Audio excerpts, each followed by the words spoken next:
spoke your name when the world turned gray. Lost some friends, but I found my way. Walking this road with your hand in mine. Even through the storm, I still see your sign. They turn away, but you draw near, whispering love that I still hear. When the night gets cold and the lights go black, you're the only one that pulls me back. I might stand here on my own, but I'm never alone. No, I'm never alone. This world might break my bones, but your spirit's my home. I'm never alone. The little seasons a shadowed fight, but you light my path with a holy light. They trade your crown for a golden chain, but I hold your love like the sweetest flame. I won't bend and I won't fall, with your name written on my wall. While they chase the dark, I chase the day, with your song of truth to lead my way.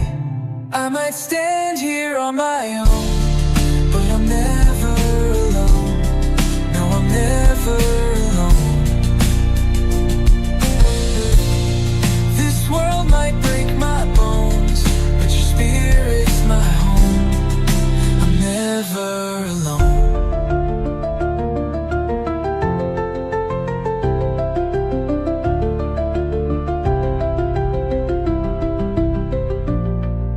The days get heavy, but you lift me high. The tears fall down, but you dry my eyes. I feel your arms when I fall apart, a shelter stronger than the hardest heart. I see the signs they pretend ain't real, but your spirit's fire is all I feel.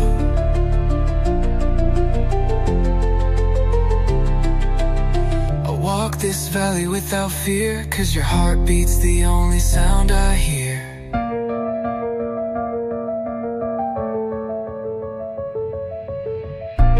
I might stand here on my own, but I'm never alone. No, I'm never alone. This world might break my bones, but your spirit's my home. Never alone. I'll never walk alone. Not in this life, but in the next.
All right. Welcome back, family. Welcome back. I hope you guys have had a wonderful week and weekend in are preparing for the weekend. And tomorrow's Friday, so we're almost through this week.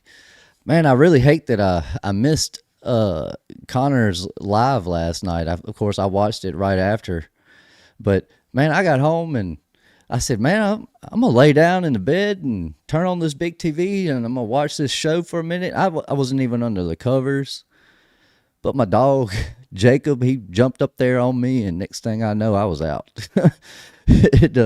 I woke up about 10:10 and looked over at my phone. I had some missed calls, some messages, and I didn't. It letting me know that Connor's stream was on, and man, I really hate that I missed that, because look, when I watched that episode over again, man, I agree with it. Man, I'm on board. I totally agree with what what Mr. Connor was saying about the little season.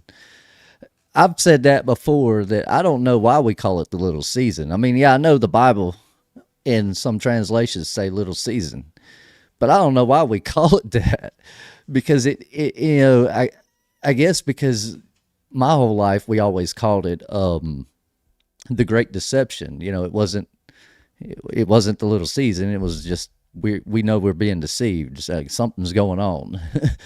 But that being said, welcome, Brother Dojo the Third. That's Brother Trey. I see Barry Bulkholder is in the house. He says blessings all from Ontario, Canada. Amazing. We have Miss Susie G loves Jesus. She says, Miles, blessing, much love and blessings. Praise Jesus. You got Pops, hello all. I see Miles multi-streaming, much love and blessings, beautiful siblings. Absolutely. I was trying to catch the tail end of JT's stream a moment ago. I didn't want to click off of it, but I had to. I have to stay on schedule. And so, but I think I didn't miss much. I think I probably missed like the last minute or two of his stream. But man, I love that brother. I love the way he thinks and the way he presents his thoughts on things. We don't necessarily agree on certain things, I think, and I don't think that's a problem. I think that's a good thing. I think it'd be worth questioning both of us if we both agreed on every single thing. So I agree. I agree with where he's coming from, and I understand where he's coming from on certain things. And other than that, when it comes to the majority of it all, I think we're on the same page. And it, as well as, let's see, we have Miss Trish Clark in the house, Miss Allison M. Let's see, Saved by Jesus 221, Nancy Moreno. And then we have, let's see, someone else was in here. Renegade C. Yeah, I see your comment there. It says, Rev, Cruelty Jesus Saves channel did a terrible little season debunk video today. Talk trash about Ricardo from Contended of Faith and JT. I don't know why they're picking on them two fellas. And I say that, I don't know why. It doesn't mean I don't have my own theories or I don't have my own speculative thoughts on why they do that. I really agreed with what Connor said last night. I think it's jealousy. At the end of the day, you have these big platform content creators with a huge network of people. They have hundreds of thousands of followers and subscribers from YouTube to Twitch to X, all of that. And here I am, here Connor is, here Madeline is, here Paul is, here JT is. Here's Jason Jack. Here's our little group of folks talking about the time that we're in. And it's almost like they realize, oh man, they figured something out before I did, and so they kind of act a little jealous about it. So that's kind of the take I get from it. And the other night, I wasn't planning on doing a debunk video on that generation of fellas video, but I kind of did a little bit of it, but I kind of lost interest in doing any of that once I realized he was reading off a script. I mean, how can you formally and properly debate somebody that's reading off of a script? I just kind of looked at it like, well, man, I swear I've turned those bells off, all the way off. I really don't know why it's still making noise. Oh, there's another volume button. Let me turn that volume button down. Maybe that'll. All right, there we go. So that should fix it. I think I've got it finally turned off. I don't like that bell dinging either. It is pretty loud, and I just don't know why it's in there. necessarily. I think it does that every time someone subscribes to the channel, or all the other stuff that they do. I just haven't set it up and hadn't had the time to go through it and figure it out yet. But yeah, the way I take it, I agree with them. I think that a lot of it is jealousy, it's envy, it's what about me? There's a lot of that, and a lot of pride, and goes into all of that. I've only done 2 episodes, truthfully, on the debunking stuff, and I'm supposed to go back and do a part 2 with that other fella that we were just doing the other day, Founded Earth Brothers. But honestly, if I'm, just being real with you guys, I cannot stand that. I hate that whole series now. The idea I thought was nice in the beginning because I felt like it was something that probably needed to be done, but the more I do it, the more I get turned away from it. Like I do it, and then I'm like, man, I'll listen to it later, and I'll get to thinking, I mean, this is pointless. They're not watching this, nor do they care, nor most of them aren't even going to come over and check it out, which I'm sure it would help them if they did. But I don't think it's going to come to that, though. I think for the most part, a lot of people are kind of stuck in their little corners of the internet until they find something new that appeals to them, and they kind of have to go about it in a way that they think of this stuff on their own. They want to feel like they discovered this on their own. Oh, wow. Welcome. We have, let's see, Miss Jenny Murphy and Brother Dojo members. All right. Now, and Brother Mad Pax is in the house as well, I see. All right. And Miss Kim. So, kind of to give you guys an idea of what I've come up with here with this, the lines in the sand, claiming kingdom jurisdiction. This isn't a Bible study tonight. This is a new thing I'm going to try to filter out here. If I can, I've got to figure out, I've got to figure out some more ins and outs with all of this series and how I want to present this. But I got a couple videos that I've saved through my Facebook Reels and whatnot. And I want to kind of show you those clips to kind of help you see where I'm coming from and what direction I want to lead this into. We are in the little season, whether we call it that or don't call it that, whether we call ourselves little seasonists or not. That's the time period we live in. While we live in this time period, all it really tells us about our time is that we're deceived. There will be a war, and where everybody will circle the camp of the saints. But until then, it just says, well, we're all deceived. What that doesn't tell us is that we have to be evil. It doesn't tell us that we have to be wicked. That doesn't tell us or give us permission to be evil and wicked. It doesn't tell us to go out there and forget Jesus, forget the ways of the cross and of Christ. I don't know why I said cross, but of Christ. We don't have to give up on our understanding of who Jesus is just because we realize what time period we're in. And I agree with Connor that a lot of people see that little season and they get turned off from it, and they look at that and they go, oh, they think Satan is in charge of the world. And in truth, they really, and they're not, they believe what they're saying is right. And I feel like a lot of that comes from the fact that you've got people that have been going to church their whole lives, and they've been baptized, they've walked down the aisle, and they've confessed that they want to be baptized, and they want to worship Jesus and love Jesus, and they want to be saved Christians. And you tell them that Satan is in charge of the world, they don't relate. They're having a difficult time connecting. Let me see if I can do this better. They're having a difficult time with that and connecting what we're saying to what's really going on around them. On one hand, you have Jesus is in their heart. At least they believe that. They believe Jesus is in their heart and Jesus is leading them. Jesus is the way. And on the other hand, you have Satan in charge of this world right now. But while you have Satan in charge of this world, if Jesus is on the other side of it right here, the reason why they fail into see this is because a lot of their values, ways, and mindsets on right and wrong come from worldly values, like worldly views, worldviews. They don't come from scripture. They don't come from the actual Jesus that our community reads about.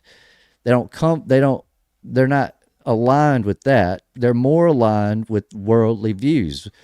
So on one hand, you have Jesus, the way, then you have the world's way, and the world's way is the way that most people are aligned with.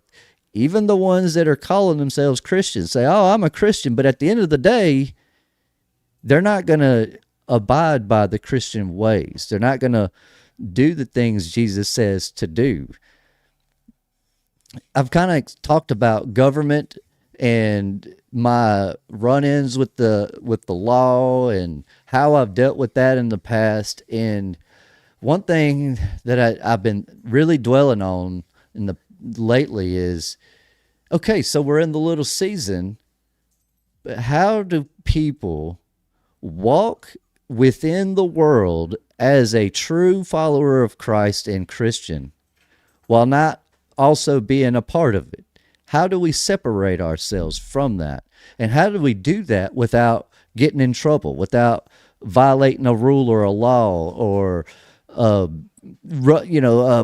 disobeying some authority figure? How do we truly align ourselves with Christ? And then I realized my entire life has been one long journey of steps that each step I took, even though I might have had a stumbling block, each step I've taken in my life has been an outline, a blueprint of what we can and can't do and what we should and shouldn't do as far as actual Christians within a world that is ran by the authority of Satan. Whether we openly acknowledge that, understand that or not, that's just the way that it is. And what I'm referring to are things like, what do you do when someone comes to you and says, "Hey, what about this law that we've passed? Are you supposed to follow that law when that law is a violation of your Christian ethical values or rules or ways?" How do we align ourselves properly? Well, the first thing that I would say as an answer to that is to know your enemy. And I've kind of alluded to this in other times that I've talked with you guys, but knowing your enemy doesn't necessarily mean just sitting here watching a video of them or whatever. It's doing everything they do. It's learning all the things they learn. This is a life lesson that I kind of have spoken with my son about in the past.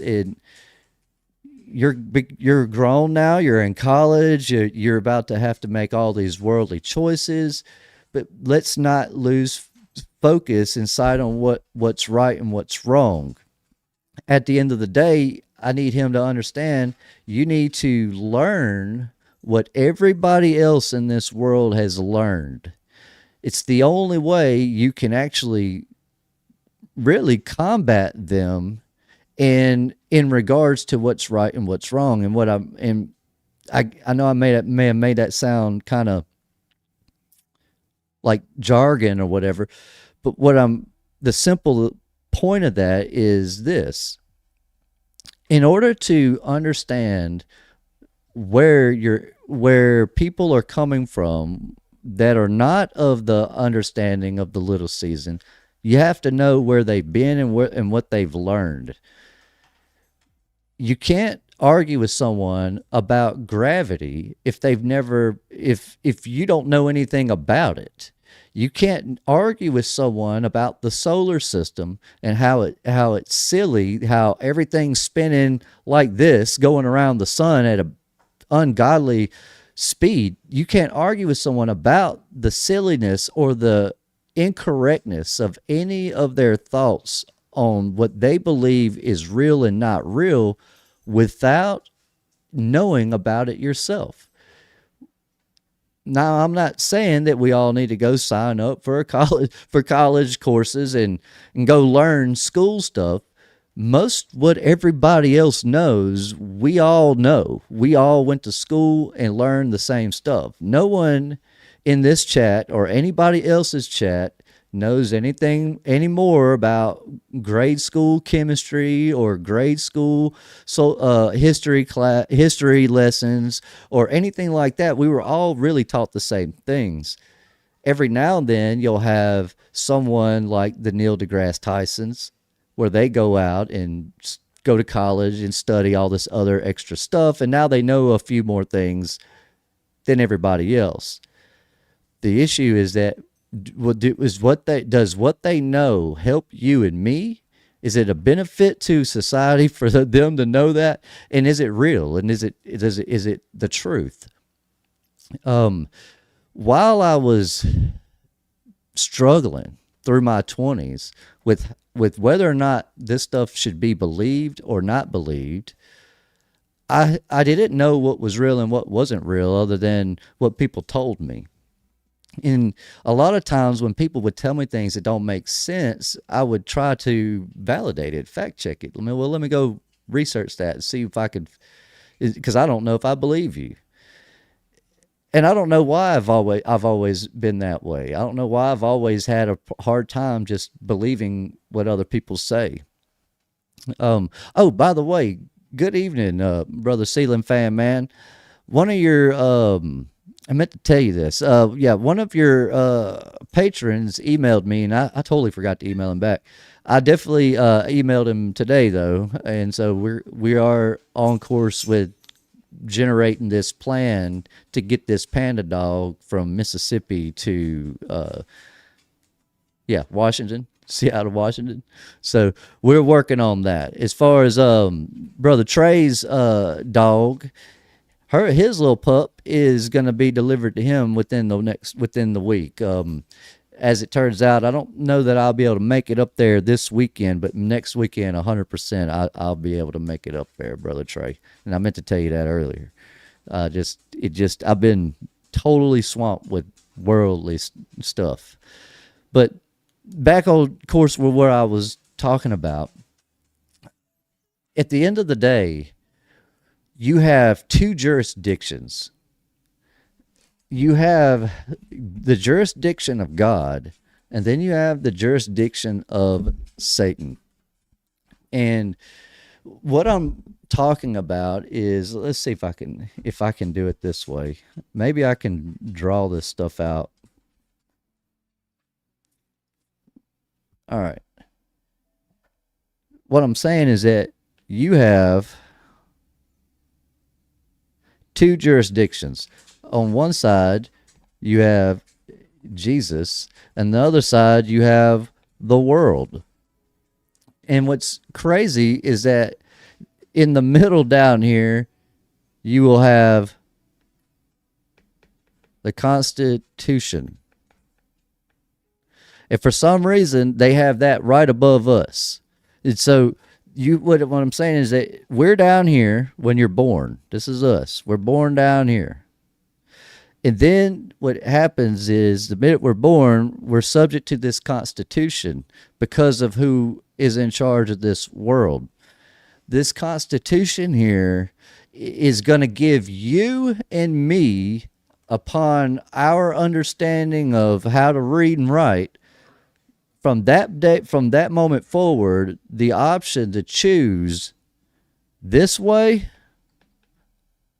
or this way. And here's what's wild.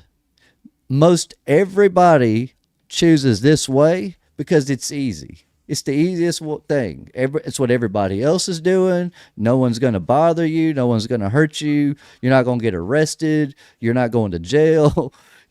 As long as you do what everybody else is doing, you're okay. And what's wild, even more wild, is that if you follow all their ways and rules perfectly, you can make it all the way to the top. But most people struggle with following their ways perfectly because of our rebellious nature. And so, and also because we do know about Jesus, whether we're deceived today or not, most of us have heard about Jesus. Most people in the world know about Jesus. Because we know about Jesus, we also kind of know his ways, especially if you're like me and you were raised in church, where you were at church every Sunday. You know a little bit about his ways. You may not know the time you're in. You may not know when in time you are or what part of the Bible applies to us necessarily, but you at least know how to treat your neighbor. You know how to welcome someone when they come in the chat that deserves a welcome, like Brother JT follows JC. Man, I appreciate that shout out earlier. I saw that, and I really do appreciate that. I did catch most of your live though, JT. I think I missed the last minute or two. I had to switch over before I hit this live button, go live button. But so I appreciate the shout out. That really does mean a lot. I appreciate it a lot. So thank you for that. But what I'm saying here is that the Constitution is what protects you from being hurt by worldly people whenever you don't follow their ways and you follow Jesus's way. The problem is if you don't adhere to this Constitution right here, and you take it upon yourself to follow this way while you're in the world, in the world, that they're going to punish you for it. Because wait a minute, now you're violating a law or a rule or whatever, and you're not allowed to do things your way. You can do it Jesus's way, but you can't really do it your way. And a lot of people think they know Jesus's way. They end up doing it their way. The way to do this is to understand what led to these laws that go along with this world system, the beast system that we have today. I don't expect anyone watching this video from this moment forward to do any of the things that I'm going to tell you. All of this is YouTube friendly entertainment, and it is all speculation, and it's just here to amuse you. I don't encourage you to do the things I'm about to show you and tell you about. But if you want to try them, they do work. These other ways. These constitutional protected ways. They do work. You can stay on the right side over here with Jesus without crossing this center line. The problem is most of us have to wait until we're out of mom and daddy's house now in order to make these decisions to be like this. And what I mean is, let's just be honest. Most of our parents don't know the things we understand, or don't believe the things we understand and believe about Jesus and the time we're in. I'm not saying all of your parents are like that. I just know like mine are, and so are several others that I know. But what I'm saying is that with this, what I'm about to show you guys through this series is that I don't know if this is going to be a series. I put episode 1 up there. This is more or less me protecting myself in case I decide to add to this. This just may be a video I throw in here. But I would like to do a lot of this because when it comes to the law, I'm not a lawyer. When it comes to taxes and money, I'm not a CPA and I'm not an IRS agent. That is a disclaimer. And I'm telling you that to kind of show you that, to kind of really emphasize the point that I'm trying to make, that I'm not trying to encourage anyone to do the things I have done or I'm telling you to do or can do. I'm just simply, what I would like to do is be able to show people the things they don't know. I know a ton about taxes. In fact, I can tell you that I don't really hardly pay them, even though I work now as a W-2 employee for a company. I still don't have to worry about those taxes. There are other things you don't have to worry about, like a driver's license. You don't have to worry about money. You don't have to worry about a bill. You don't have to worry about credit or debt. You don't. There are all these things that people worry about and work towards building are so that they can be successful. Why did that do that? So they can be successful in the world. They want worldly success, but their mindsets will tell them, "I'm following Jesus. I love Jesus. I'm saved, but so God has given me all of this success, not the world."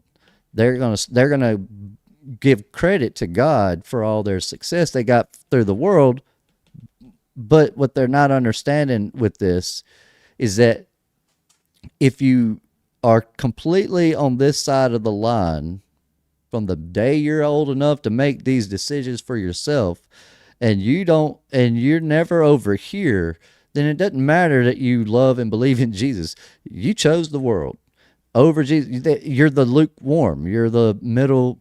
You're straddling both sides. I mean, you know a lot about Jesus and you love him and you pray to him, but at the same time you're doing worldly things.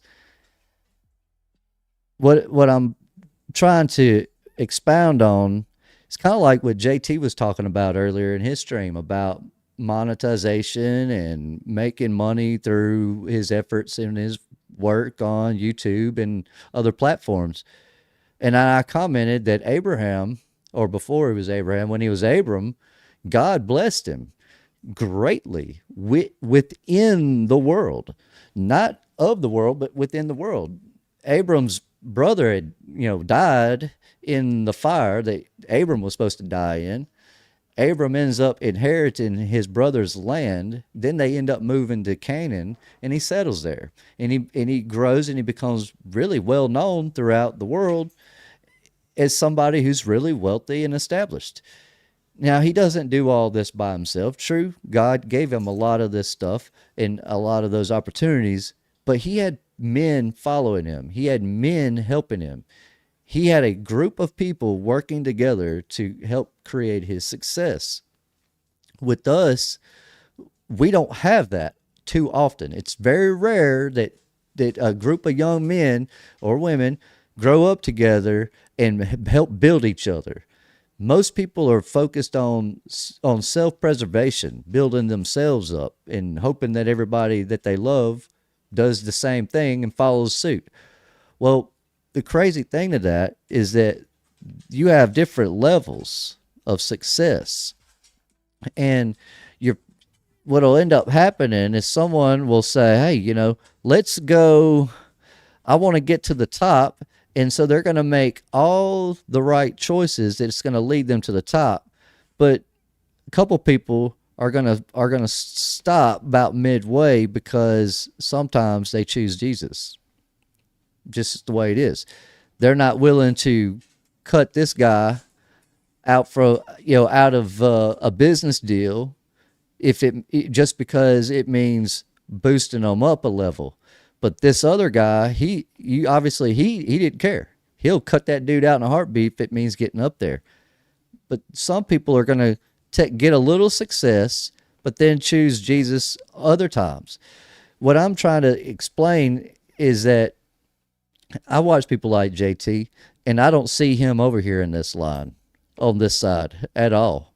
What I see when I listen to him and watch him, I see him over here mostly. Now, I don't know him well personally. We don't hang out every day, but just from what I've witnessed and what I've seen, I see him over here on this side. Even though he talks about money sometimes, I take that as he's referring to it in the same manner as Abram, when if he were here talking about his wealth and his fortune and all this stuff that he had.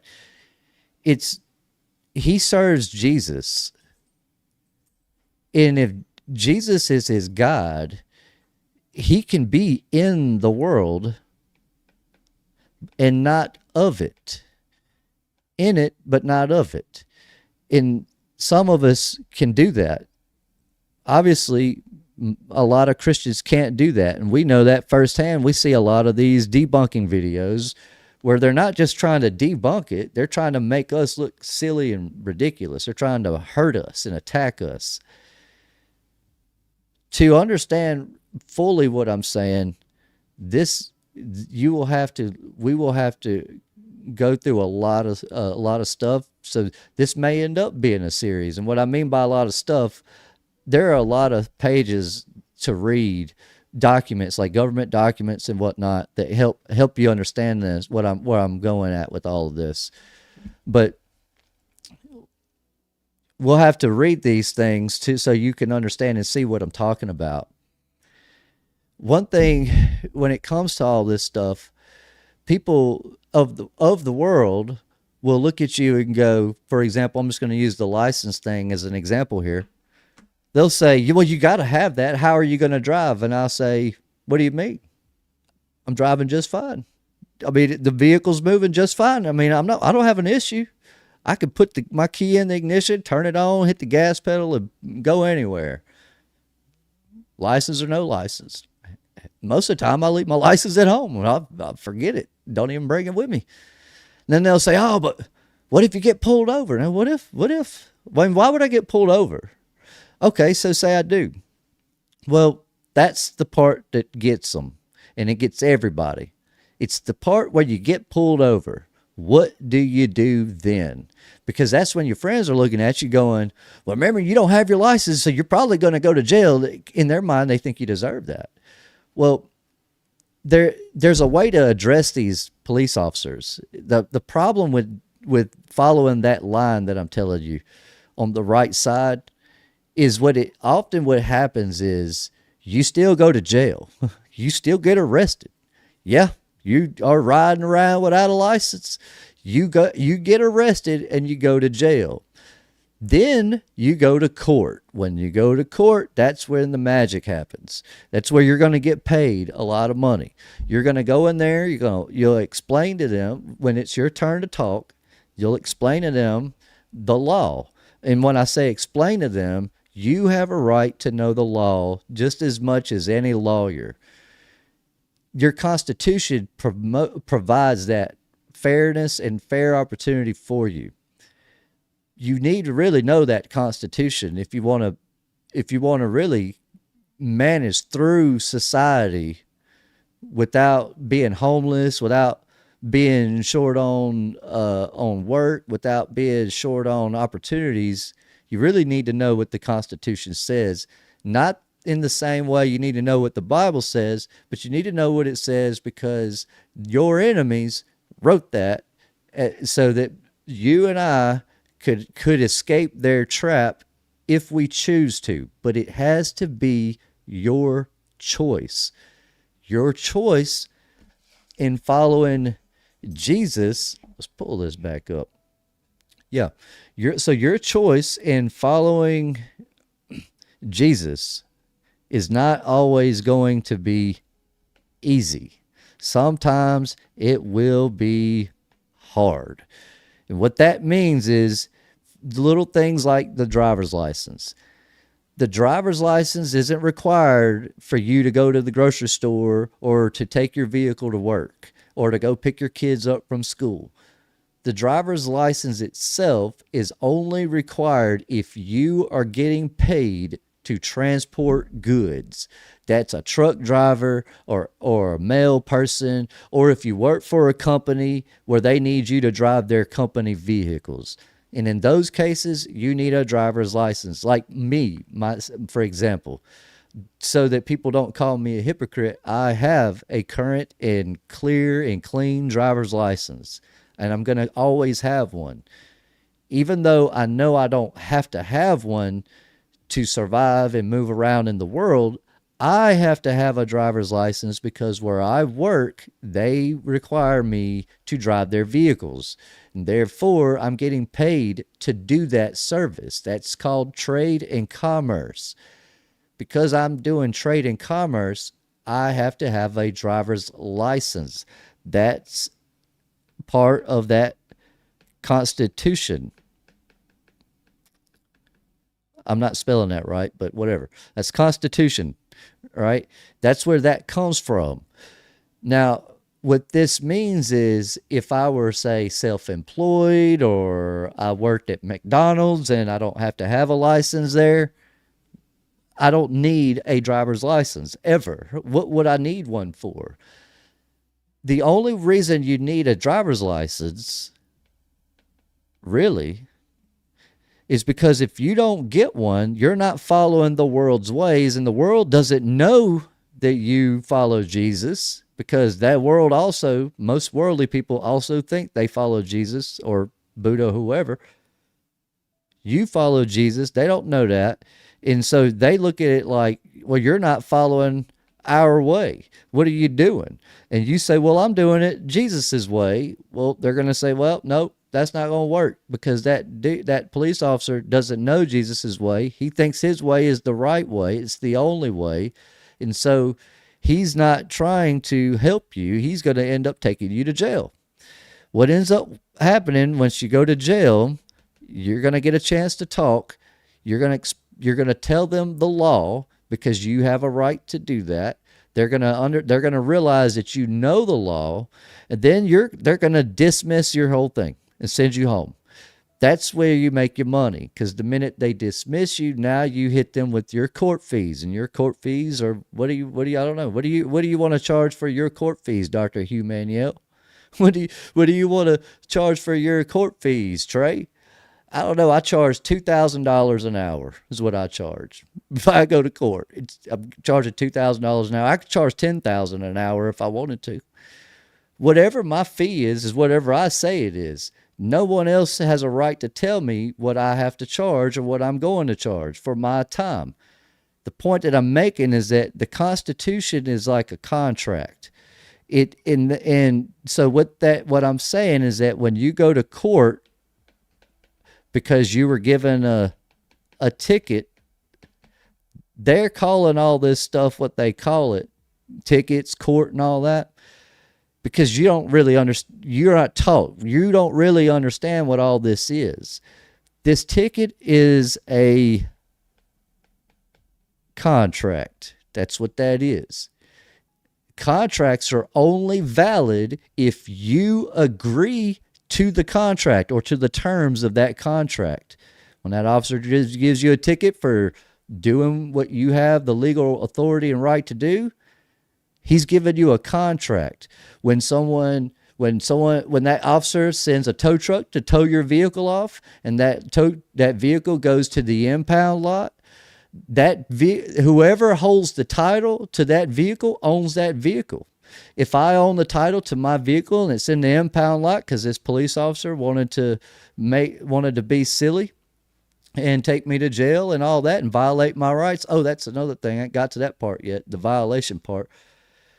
What I'm saying is that now that what you do is you send them a bill. You send them a bill for a rental fee for your vehicle.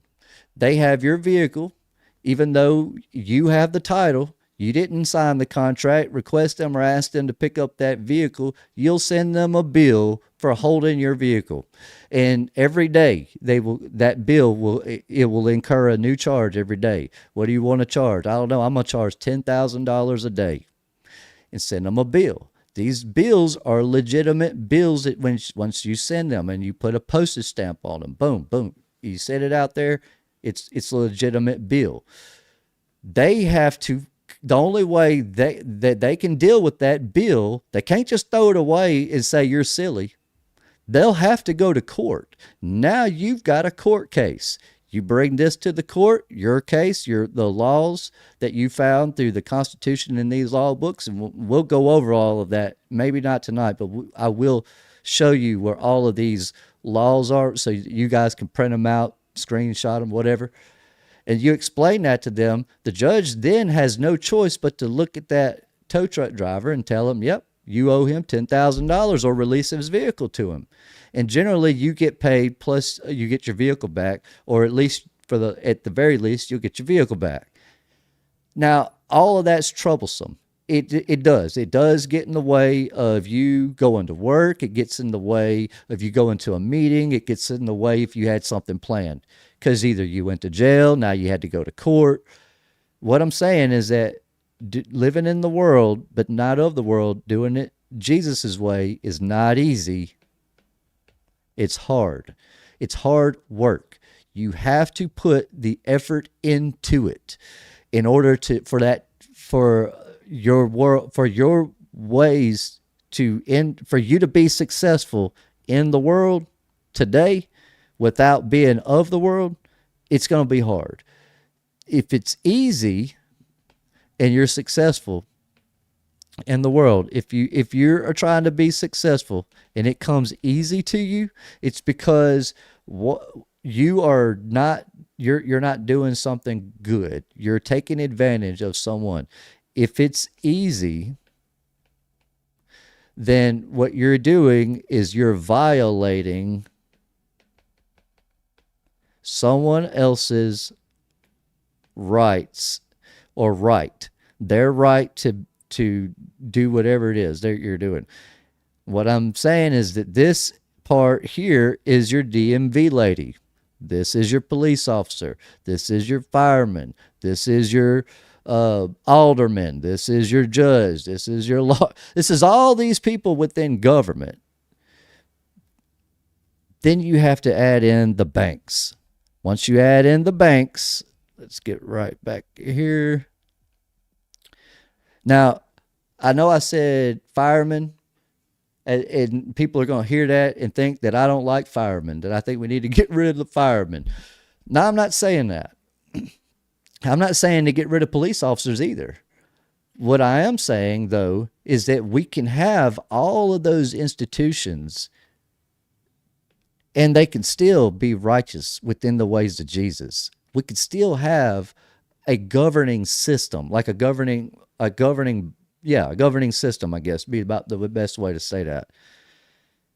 We could still have all of that without crossing this line. The issues is that the current state of them cannot continue going if you're planning on moving them from one side to the other. If you're trying to get them away from the world into the world of Jesus, then they're going to have to completely redo things. But in the world where you follow Jesus, there's not going to be much reason to need a police officer. Just the same as you won't need a soldier, and you won't need anybody that's capable of combat. It wouldn't be necessary.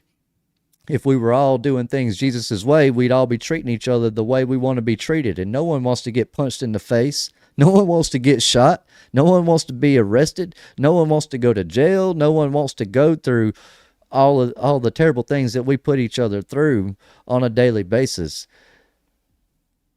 So if we were doing things the way Jesus said to do them, we're treating each other the way we want to be treated, then we don't necessarily need certain things that we have. However, in a world where people have the choice to choose the world over Jesus, you need people like the police, unless you want to take it upon yourself to enact this justice. And the sad thing is, most people don't need to be in charge of anything. Most people don't need to be in charge of even their own households.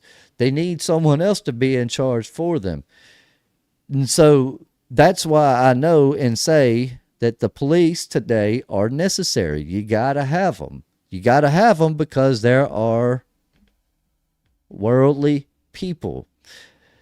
I don't feel like dealing with the worldly people. So the police can deal with them. The issue is that you and me, the police officer, doesn't know the difference between a worldly person and a Jesus person. So you and me are going to get treated the same as a worldly person. It's what I was saying before. If you do it the hard way, I don't answer questions. Here's my ID, here's my insurance. I don't answer questions. Okay, good. You don't answer questions, but that officer wants you to. You don't want to answer them. You're hurting his ego, and now he's taking you to jail because he don't know the laws. His job is not to uphold the law. That police officer's job is to support the bank and to do whatever that bank wants him to do. And the bank is the Federal Reserve, the system that we have to pay taxes to. That's who he serves. He's not serving us, but the world needs him, because if the world doesn't deal with these worldly people, and if Jesus people dealt with these worldly people, there would be no more worldly people. But that's because a lot of people, well, actually, to be clear on that, if the world was governed truthfully by Jesus-inspired, Jesus-loving people that followed the word of God, and you had worldly people out here doing whatever, most of them would be hiding their worldly ways, but they wouldn't just be out in the open like they are today. You wouldn't see a bunch of men wearing thongs parading up and down the street. It just would never happen, because the minute they tried that, Jesus people deal with them appropriately. And if people like me are those Jesus people, and the Rev is in charge, I'm a Jesus people that says eliminate them. Now, I know a lot of people don't like that. They hate hearing those words, but I would say eliminate them. That's why I would divert that decision making over to Brother JT, and I'd say, I don't know, how do you think we should handle these fellas right here, JT or Connor or Paul? Because if y'all are asking me what to do, I'd say get rid of them. Get rid of them. They don't need to be here. I hate to say it like that, because what happens is people look at that and go, well, you would just kill innocent people? That's not right. That's not fair. Why would you get rid of... I'm not saying innocent people. I'm saying worldly, evil, wicked people. That's what I'm saying. Get rid of the evil, wicked people. Well, if you do that, you're taking away an opportunity for them to know Jesus. Now, they've had however long. How old are they? What country do they come from? America? Okay, they're 42, 35. Yeah, they've had plenty of time to get to know Jesus. They've chosen not to. What I'm not saying that we need to go unalive these folks. Like I said, this is all just entertainment. But what I'm saying is that if the whole world were following Jesus, you wouldn't necessarily need the police. There'd be no... Why would you need the police? You just wouldn't need them. A fireman, perhaps, or at least people that know how to put out fires, you would want that, because, I mean, God forbid your grandmother's house catches on fire or something bad happens.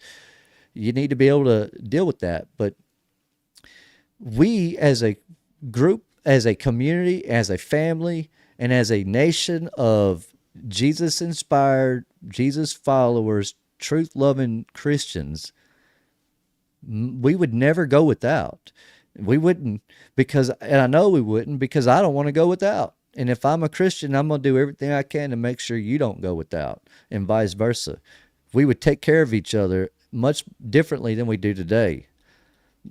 What reason why we struggle with all of this is because people don't understand the world's ways, and what they're doing is not right, because they really don't even understand this thing that they were taught about in school.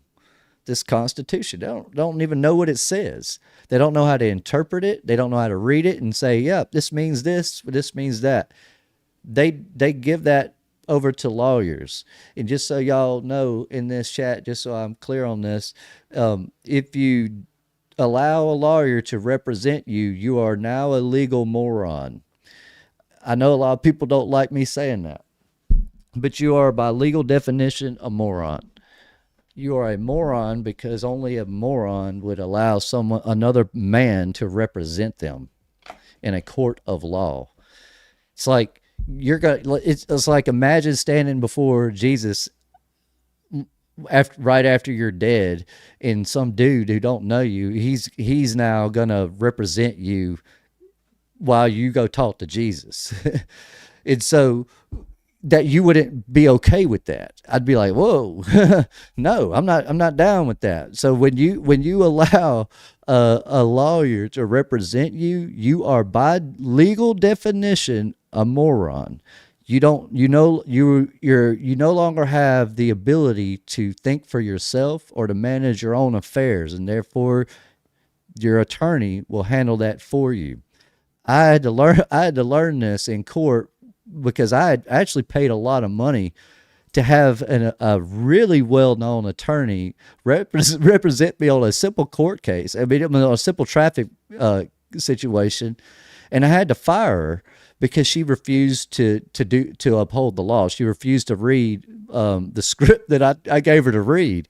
I ended up having to read it, which it all ended up working out in my favor. But what I'm saying with all of that, to really pound that in, you have to really know and understand their ways and their systems, their laws, their rules.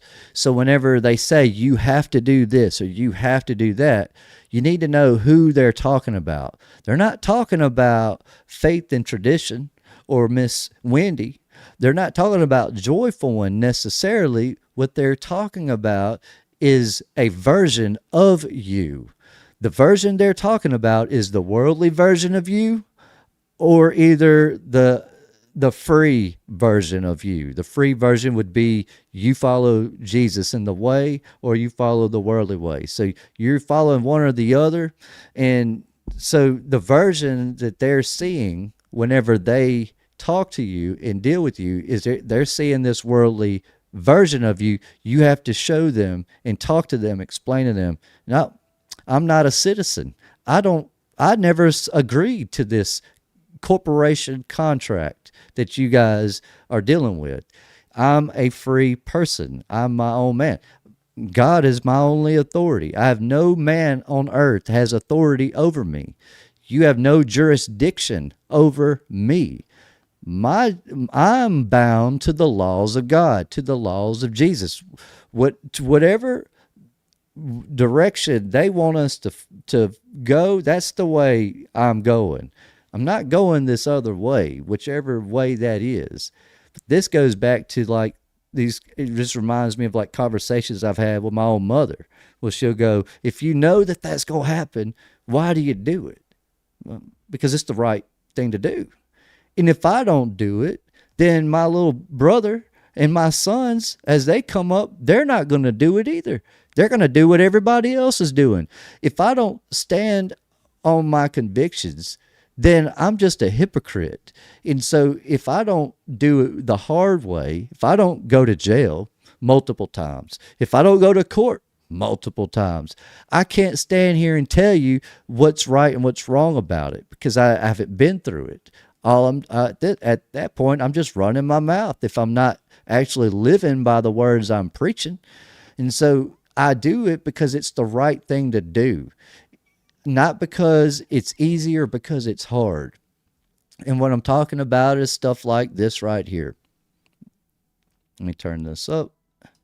I don't care who Caesar is today and who the great leaders of the world are today. We live in a system, and the scripture very clearly says that Satan is the god of this world, period. Whatever happens on a national or international scale in politics is simply a system by which men have put together institutions that we call the police department, the sheriff, insurance companies and banks, educational colleges and universities, government and laws and money. And if you don't understand all of them and understand how they interconnect, then you're going to be worried sick over who's the president and what's he going to do and what's going to happen to us at the end of the world, and why that keeps you agitated, that keeps you concerned and worried. I'm more concerned what God's going to do. I don't care about the American system. I care about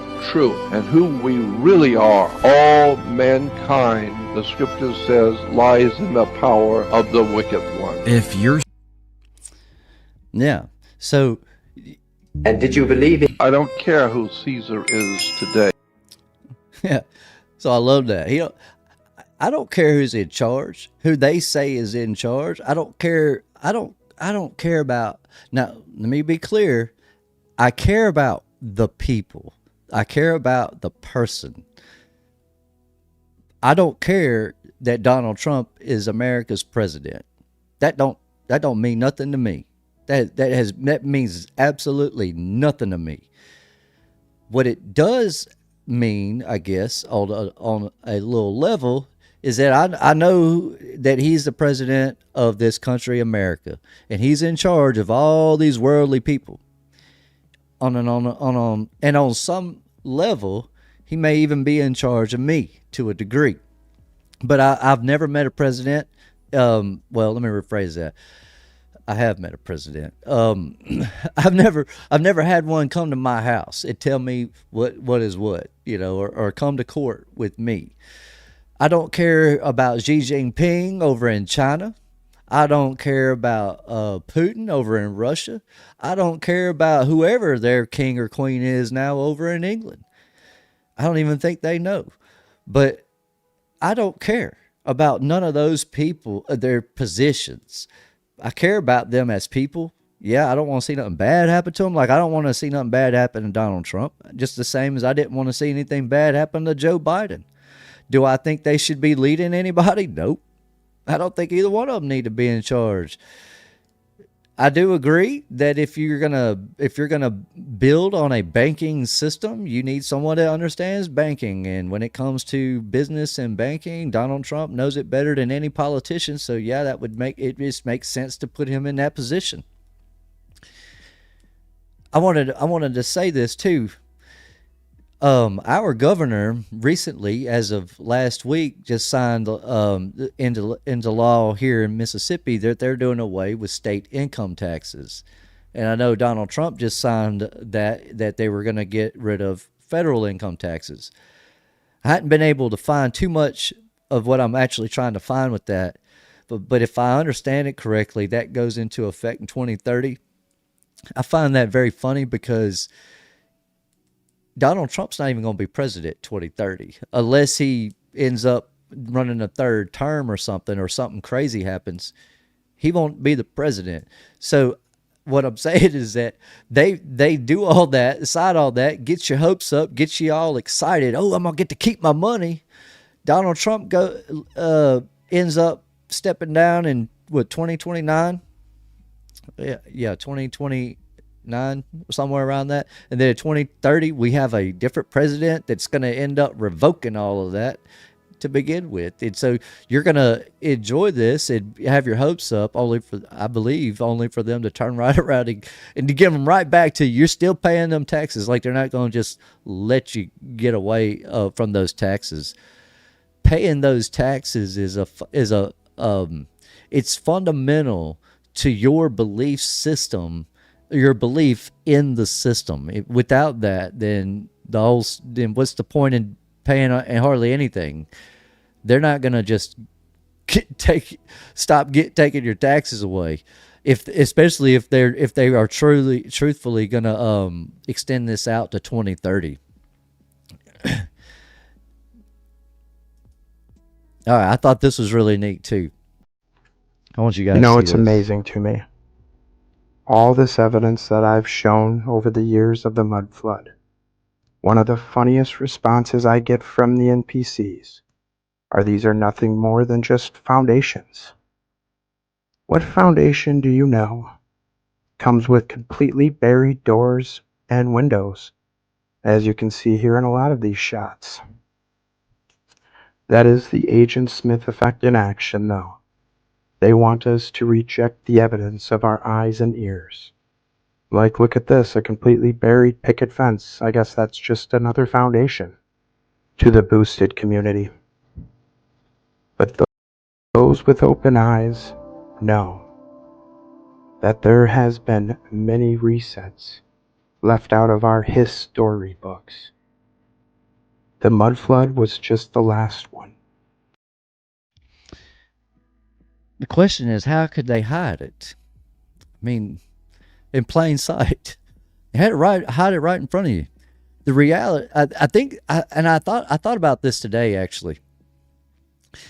As I'm riding around doing my job, going from one customer's house to the next, I'm drive across several towns and even counties sometimes, and I noticed that there are tons and tons of people out and about all the time. Like there's always traffic. And I realized that most of those people have no business being out there. They just gotta be. They gotta leave home. They just cannot stand being at home. They got to get out and just ride around, do whatever. Go to the store, go get their hair done, go shopping, go eat lunch, go do this, go do that. Everybody has their various reasons for wanting to be out there. But the point I'm trying to make is that if we didn't have the world system the way it is when it comes to money, there wouldn't be much reason to leave your home to go to the cities if you lived in rural areas. If you didn't live in the city already, you wouldn't necessarily want to go to the city. You would want to be home, and that's most people would be. All I'm saying is that you wouldn't have traffic like you have today. You wouldn't have the traffic problems that you have today. But they're not going home. They're going out and they're riding around and they're trying to engage in the world. And so they don't even pay attention to this stuff as it's taking place right in front of them. There are they left their house with a purpose. Their purpose for leaving their house was to go to the gas station, go to the grocery store, go to the shopping mall, go to the movie theater, go to the kids' park or whatever. They had a reason to leave their house, and that's what they're focused on. They're not focused on you and me driving around, working on it. Happened to be on the roads, even though I don't want to be there. I have to be. They're not worried about what's going on with this construction and stuff. They're not seeing all of it. It's even though it's right in front of them. Let's see. This is, holy crap. I picked the wrong one. But this is a 5-hour long video. So this dude has several videos. This is Carl Miller. He teaches, he used to. He teaches constitutional law. And he was a professor at, I can't remember what college. He tells you that in here. Let's see. I'm gonna pull this one up. This is a short one. Well, no, that's not it. Know Your Constitution, Part 1. Good evening, folks. I want to thank you for inviting me into your home tonight to talk to you about an extremely important issue to you. I basically am here to talk about the United States Constitution and our government and some of the principles that you need to understand most thoroughly so that you can have an effective opportunity to exercise your constitutional rights. The whole purpose of this is that you understand that these rights come from God, okay, that they are God-inspired. God is the one who endowed us with these rights, and that this Constitution merely offers a legitimate program to protect. So y'all hear what he's saying? He's just simply validating what I was just saying about how the Constitution, it's your protection from the world. Just the problem is most people are not really taught Jesus's ways properly, and they're only taught the world's ways. I mean, you go to school for 12, 13 years of your life before you graduate. You're going to learn the world's ways. You're not going to learn Jesus's ways until you choose to seek out the truth. That's what I meant earlier when I was saying until you leave home, your mom and daddy's house, just because most kids at mom and daddy's house are subject to mom and daddy's rules. So it's usually when you become your own adult person, when all of that applies to you. But that's what he's pointing out is that when Satan was loosed, he still has rules to follow. I mean, he can't just blatantly lie to you and tell you there is no God. He has to kind of convince you of it without saying it. It's like saying something without saying it, kind of like double speak. Yeah, it's like that. So it's kind of like these movies. They're gonna put some truth in it. They have to tell you the truth to a degree. It's kind of like the laws of the universe, so to speak. We're all subject to laws, whether it's God's laws, the laws of nature, or the laws of men. We're all subject to laws. It's just the way it goes. In physics, when they teach you, if you study that and you learn about physics, physics only applies to the laws within the realm of its existence.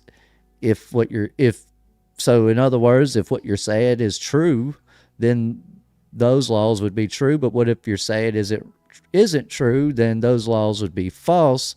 And a lot of what we believe in the worldly ways comes from a false origin. Man, thank you for that, Saved by Jesus 221. Thank you for that. That is a blessing. Amazing. But so what I'm saying is that you're subject to the laws of your existence. Now, you can choose sometimes which laws you're going to follow. Either you're going to follow God's laws or you're going to follow man's laws, but you can't do both. It's why you get in trouble when you get pulled over, or if you deal with the authority figure within the world and you're trying to lean on Jesus. They're going, wait a minute. They're going to try to make your life difficult because they don't want you to do that. It's much easier to just obey and do what they tell you. Protect that all of us can have the rights equally, and as long as we respect our neighbor and allow them also to have the rights equally, the protections are going to last forever. And the reality is that we are going to get thoroughly into your Constitution. We want you to find a Constitution wherever you can, and we are going to basically take you step by step through some of the most important parts of this Constitution so that you can better exercise your rights in a timely fashion. Now, the facts are simple. If you don't know your rights, you don't have any rights, and that's just the way it is. Yep, he's telling the truth. It's not my place or responsibility to teach any of you what the Bible says. Just the same as it's not JT's place or Paul's place or Connor's place or anybody's place to teach you what what God's word is.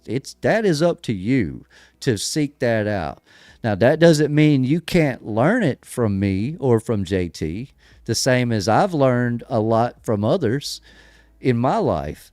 There's nothing wrong with learning from someone, but you didn't learn that without making that choice to sit and listen or to pay attention or to indulge that conversation or that moment or opportunity.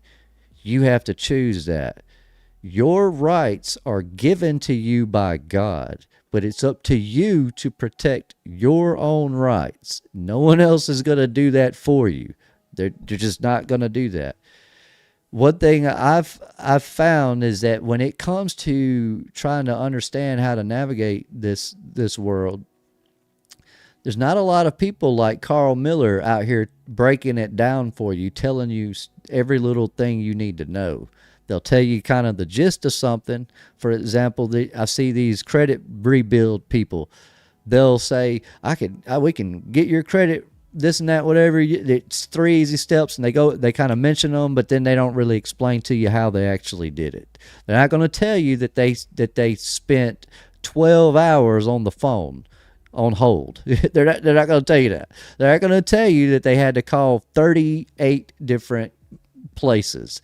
They're not going to tell you that they had to write 15 letters. They're not telling you all of that.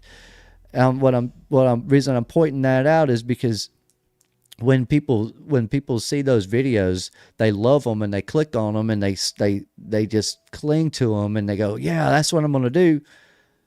And then only for them to realize that they can't really do what they're telling them.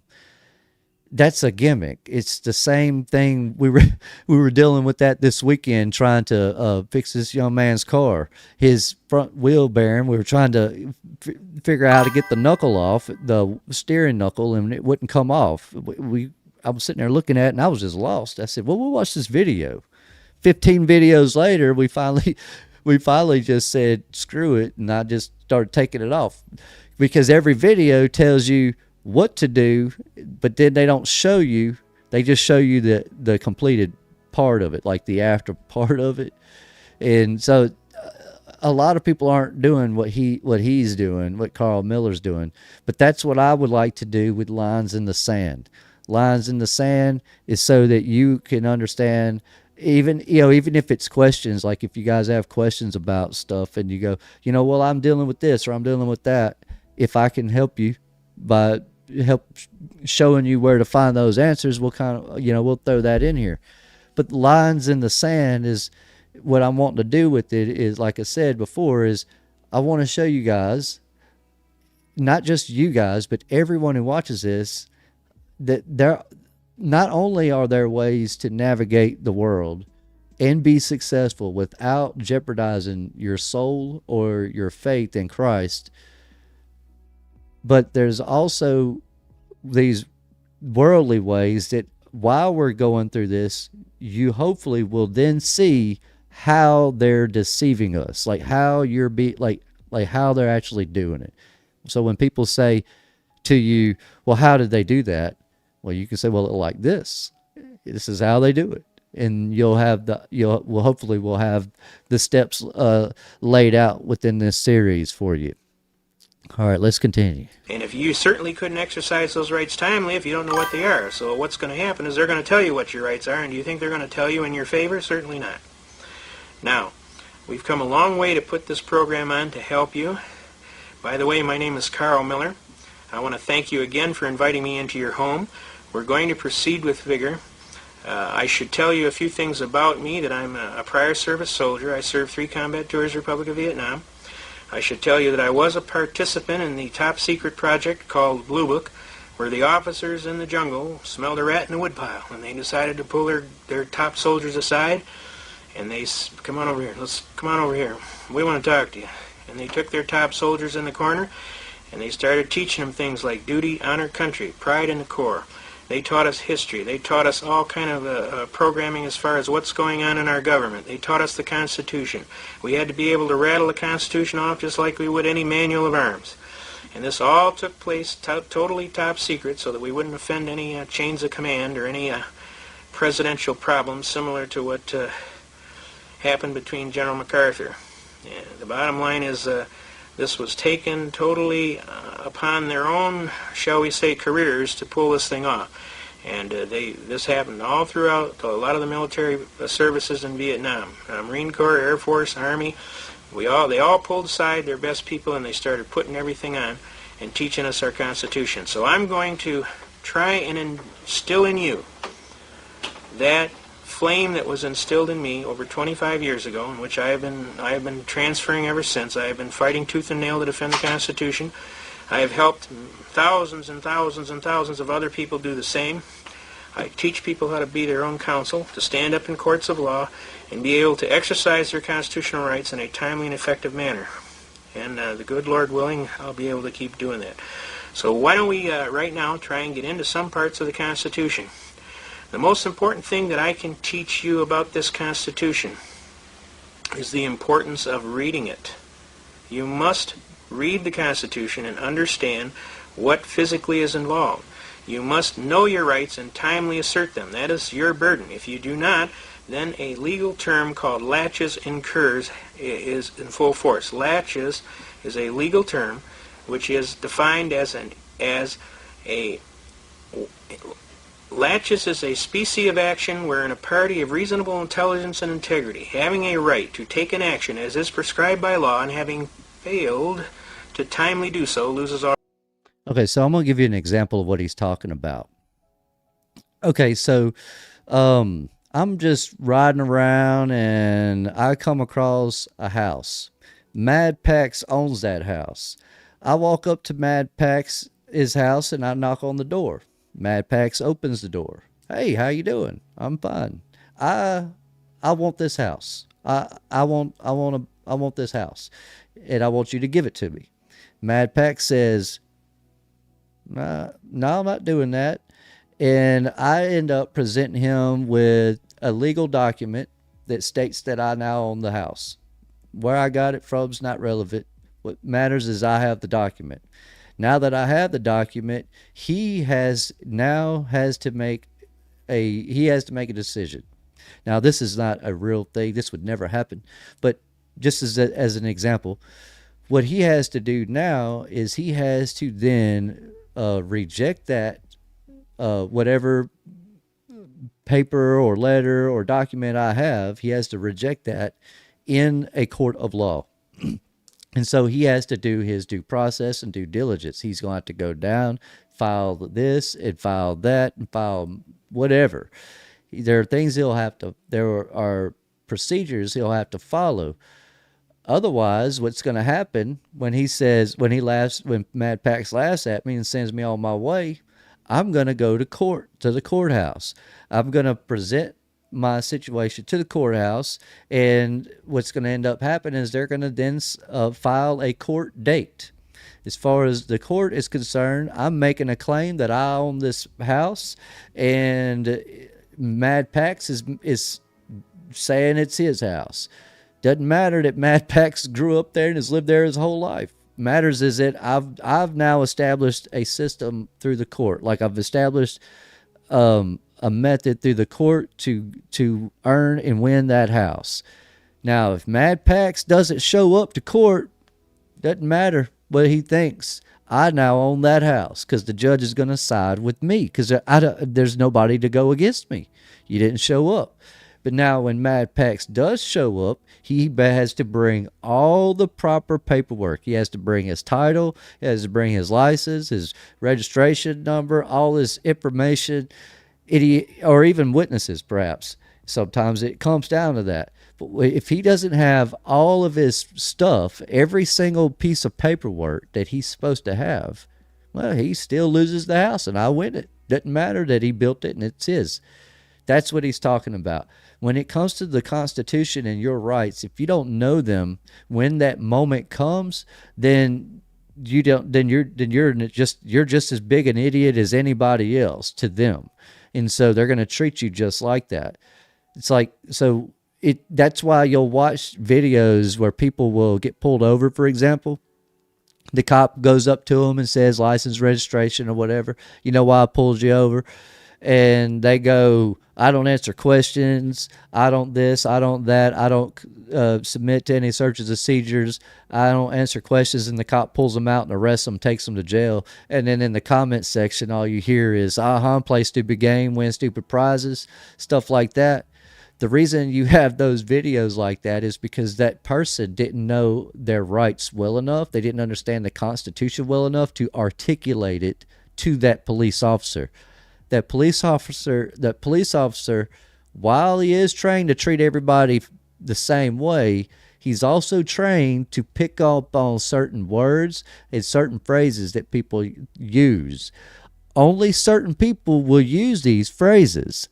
And so in a way, he'll be trained to understand it like that.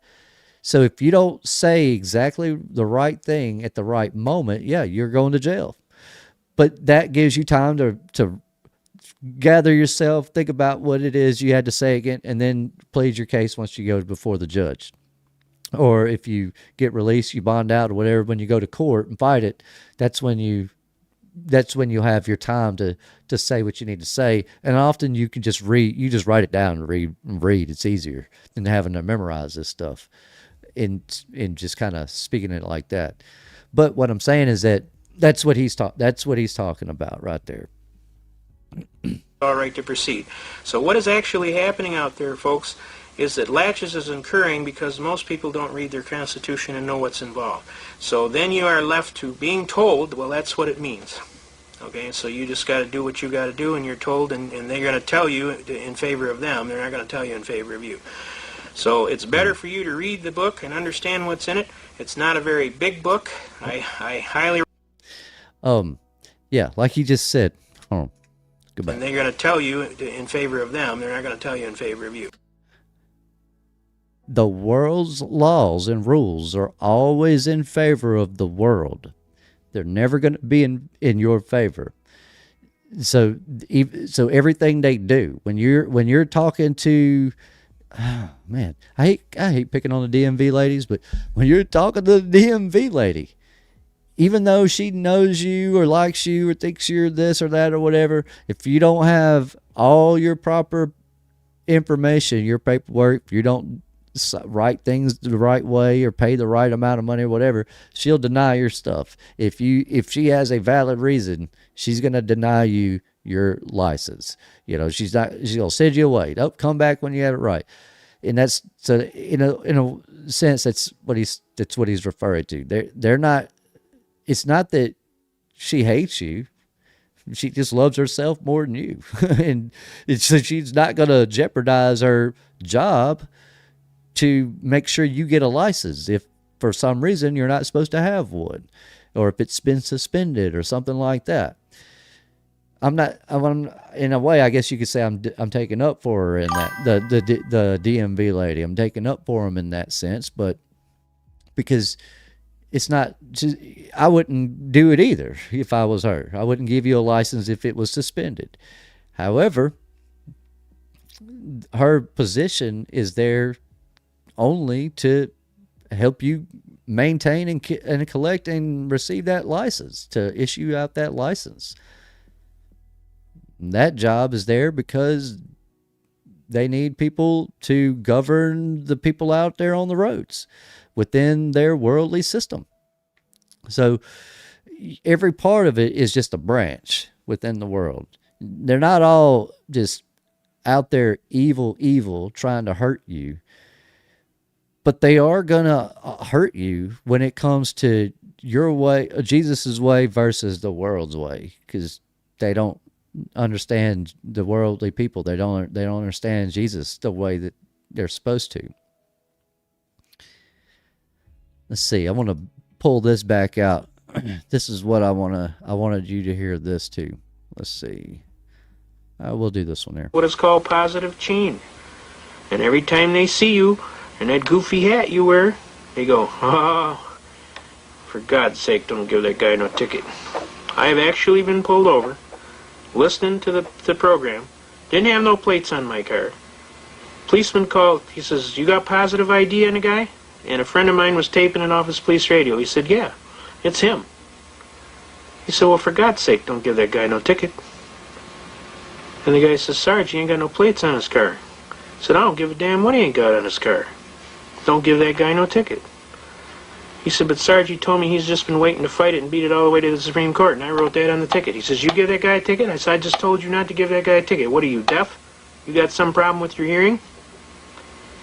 He said, I told you not to give that guy a ticket. Now, why did you give that guy a ticket? He said, Sarge, he ain't got no plates on the car. I said, I told you I don't care what he ain't got on the car. This is all recorded on a radio broadcast. So everybody was laughing. The police were laughing. Everybody was laughing. His buddies were laughing. They were ribbing him over the radio. The sergeant told him, all right, knock it off. Clear the net. This is serious. Yeah, so he's just giving you, he's telling you what happened to him in a situation where he had been pulled over because his tag reads private. It doesn't say numbers or letters or anything like that. It literally just says private. And that's it. That's all he has on his tag. And he's explaining that what these police officers, how they're responding to him, they're laughing at him. They think he's silly, whatever, dude, you're going to jail. But he's holding himself together and his bearing, and he's standing his ground because he knows his rights. And that's all he's saying is what I was just telling you, that it's going to be hard to do it the right way.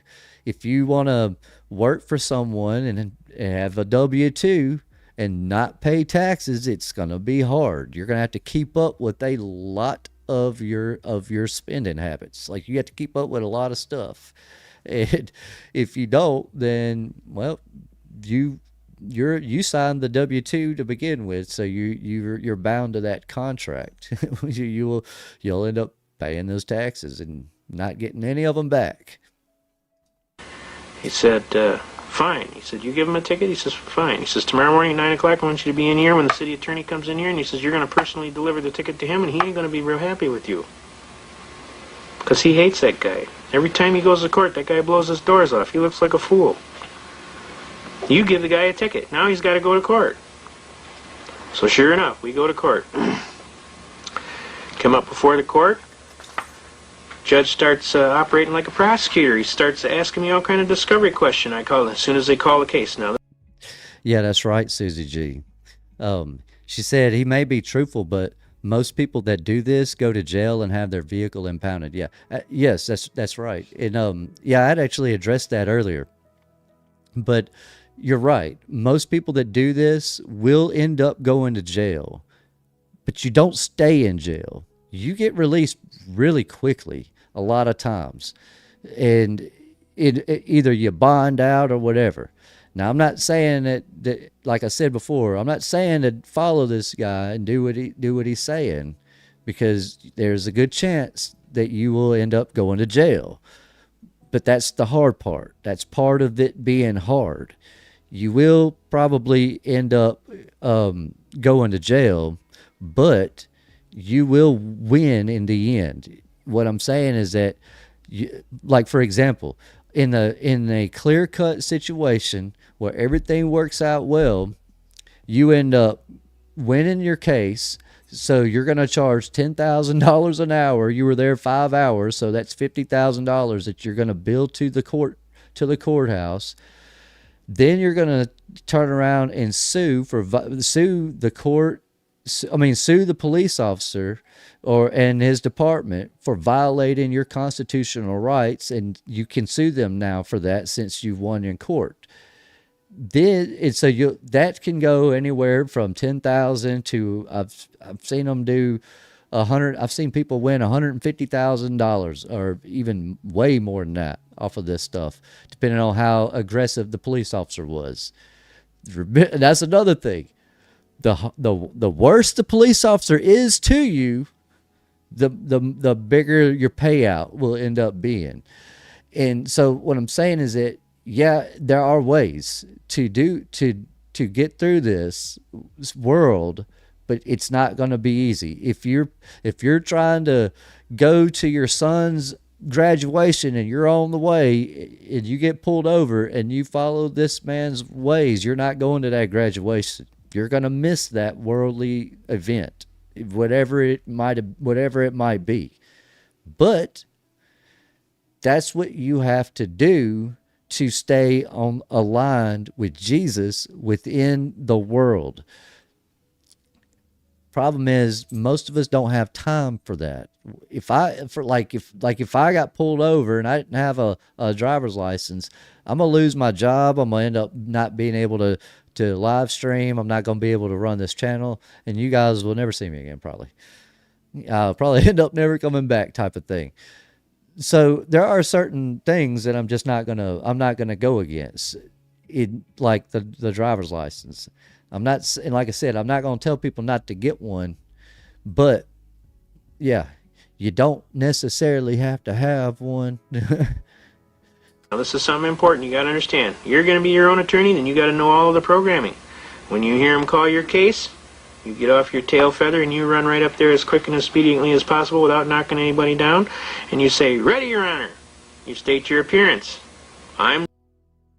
Okay, so what he's telling you is a script. When you go to court, it's like a play. That man in that dress is playing the role of the judge.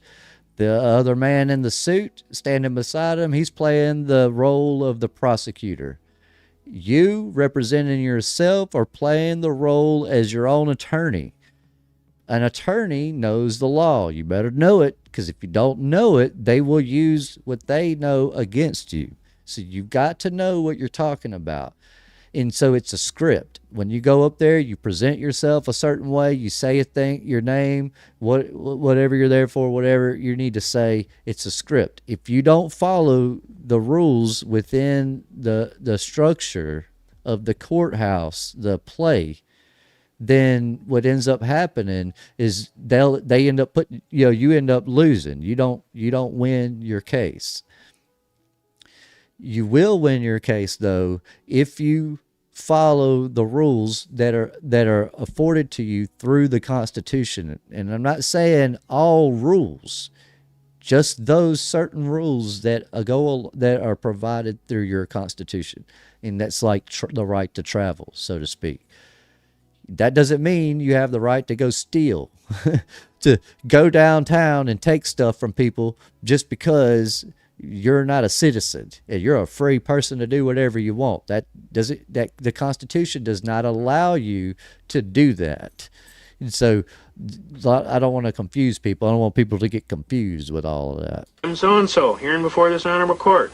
I am standing as my own counsel. In my state, it's under Article 1, Section 13. I've appointed myself my own attorney, and I'm ready to proceed with my administrative and procedural matters. And at this time, Your Honor, may it please the court, I motion for dismissal with prejudice, failure to state a cause of action for which relief can be granted. Bingo! Now, I apologize if I'm talking too fast. I'm going to try and slow down a little bit, but when you're in court as much as I am, you just learn. You either talk fast or you lose. Yeah, so that's funny. Have you ever been like in an office workspace somewhere and you see somebody walking real fast and they got a bunch of papers in their hand? If next time you see that happen, ask them what they got in their hand. Most of the time they don't have anything.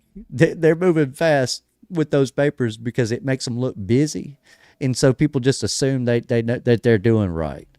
It's the same thing when you go to court. But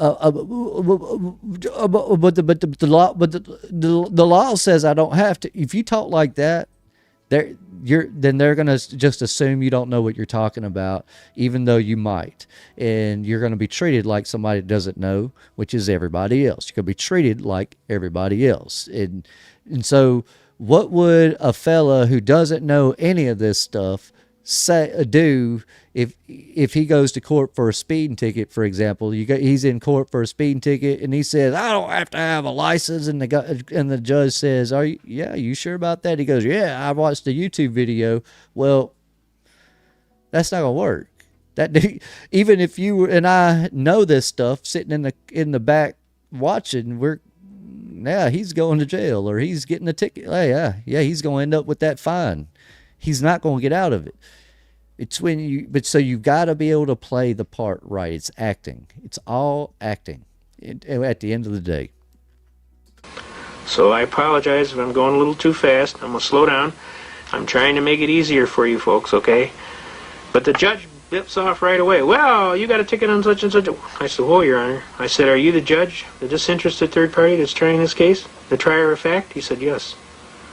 I said, okay. I said, is this the prosecutor over here to my right? He said, yeah, that's him. I said, okay. I said, are you going to prosecute this case, Your Honor? He said, no, I'm the judge. I said, then why are you asking discovery questions? Well, I just want to find out what's going on.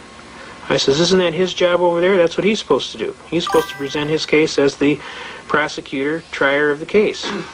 And see what he's pointing out, so for those that would watch this, the lessons he's teaching you and what he's telling you are the roles within the courtroom. The judge's job in the courtroom, his only role is to judge the rightness of the situation based off the information he's given. It's not the judge's place to ask you questions and try to figure out what's going on. That's the trier of fact. That would be the prosecutor. The discovery questions come from the prosecutor, not from the judge. The judge is asking you questions. It's a objection. I object on ground, because you're asking discovery questions. I mean, you can't do that. And so what I'm saying is that he's just telling you their rules and their positions. Now we're not gonna finish watching the rest of this. Well, actually, we might watch the rest of this, but we're not gonna go through the 5-hour stuff that he has, is all I'm saying tonight. And I'm not going to probably even show this again. We might come back to it as a reference in some other thing, but what I'm saying is that this is we're going to kind of move on from this now. But what I'm showing you is that this is someone else who teaches this, does this for a living. I kind of came across this information, I remember 15 years ago or so, and it just stuck with me. I just started reading, started learning, and I think I went like 6 years of doing the same thing he's talking about. I went without a license for like 6 years. Yeah, absolutely. In fact, here, I'll do it this way. Let's see. What was I trying to pull up? Here we go. This is what you need. full playlist.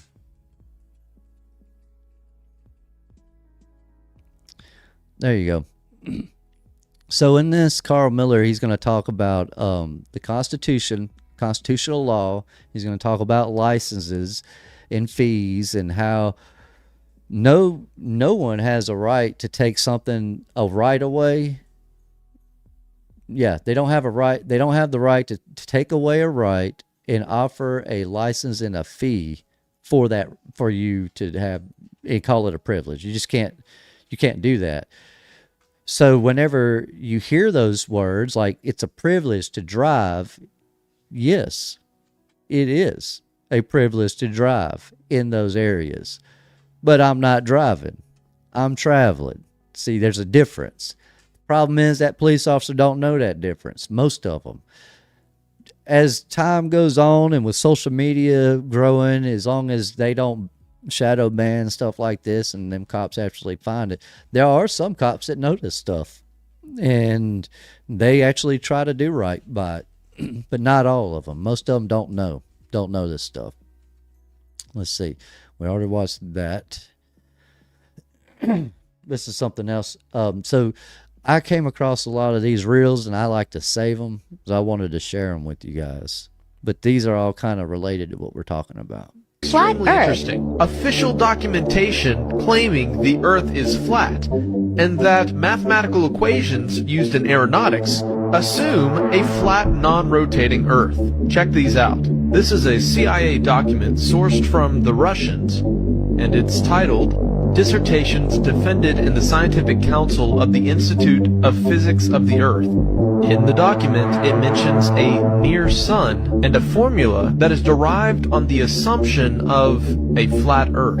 This United States Army document from the Army Research Laboratory on the propagation of electromagnetic fields over flat Earth mentions transmitters placed on the surface of a flat, idealized Earth. In one of its figures, it also mentions flat Earth. In another Army Research Laboratory document, it depicts a diagram showing a flat Earth, crepuscular rays that we mentioned earlier, and a near and localized sun. Here's another document on projectile flight dynamics, and the equations in the document assume a flat Earth. Here's a NASA document on the derivation and definition of a linear aircraft model. Introduction. This report details the development of the linear model of rigid aircraft of constant mass flying over a flat, non-rotating Earth. NASA document on the SR-71 Blackbird and its top speed of 2,193 miles per hour. Maneuvers depending on a non-turbulent atmosphere and a non-rotating Earth. Federal Aviation Administration document. Equations of motion assuming a flat, non-rotating Earth. Another NASA document. A rigid aircraft flying in a stationary atmosphere over a flat, non-rotating Earth. An aircraft model for the AIAA Controlled Design Challenge. Flight dynamics of a rigid aircraft flying in a stationary atmosphere over a flat, non-rotating Earth. NASA Technical Paper 1285. Flat, non-rotating Earth. A NASA Georgia Tech project in conjunction with the U.S. Air Force. A model frequently used is that of a flat, non-rotating Earth. You might argue that some of these documents are taken out of context, but you have to admit that a lot of these flight calculations are based on a flat, non-rotating Earth because they come right out and say it. Flat Earth. Yeah. So, yeah, I wanted you guys to see that. Most of you guys already are aware that the Earth is flat. But the reason I wanted y'all to see that is to kind of go along with this. What I'm saying is that they have to tell you the truth. If I were to be, try to rule this world, they wouldn't let me unless I tell you the truth. I mean, if I'm not out here I could lie to you, but I have to also give you the truth. And I have to at least give you the choice to choose the truth, is what I'm saying. But if I never give you the choice to choose the truth, then I'm violating the world's laws and Jesus' laws, I guess, is the way they look at it. So they're going to always tell you the truth.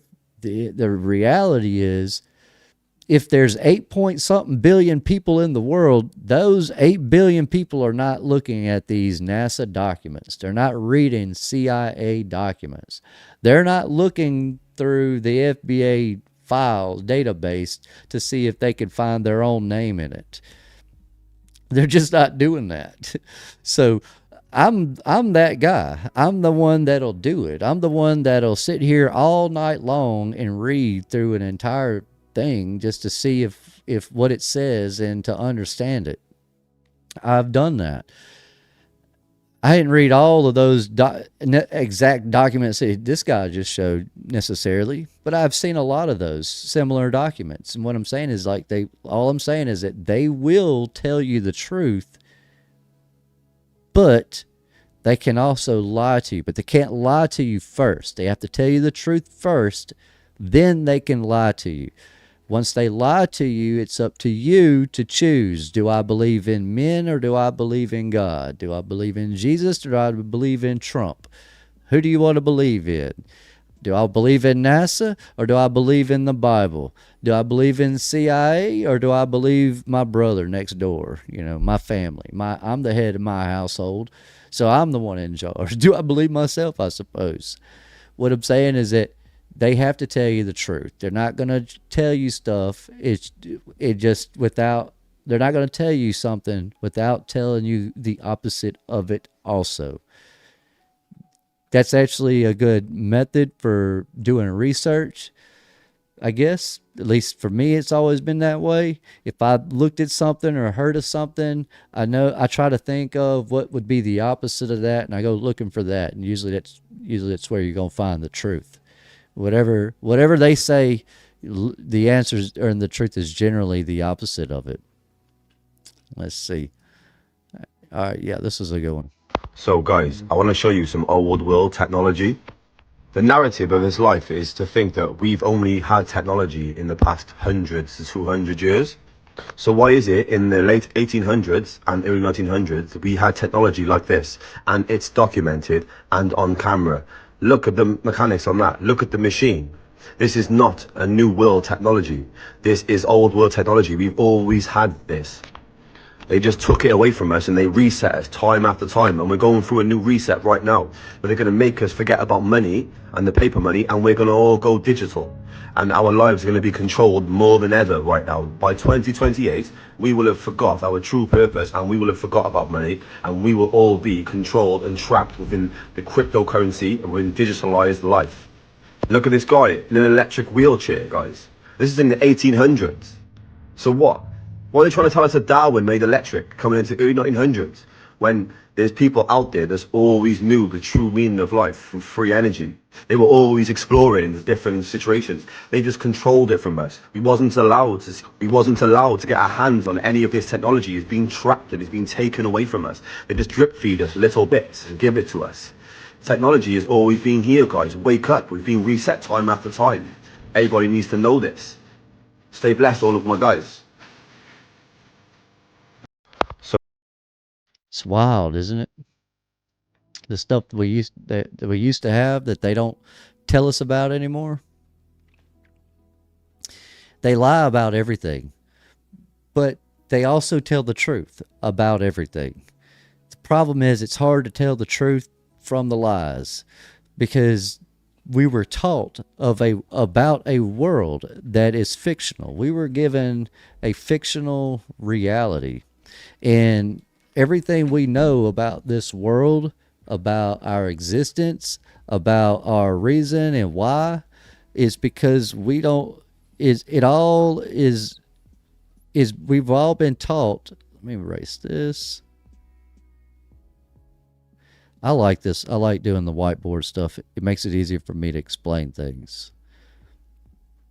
But what I'm saying is that there's a two lie. I mean, for every truth there's a lie or two. There's two lies for every truth or something like that. That's a quote. I can't remember exactly how it goes, but it's two lies. For every truth there's two lies or something like that.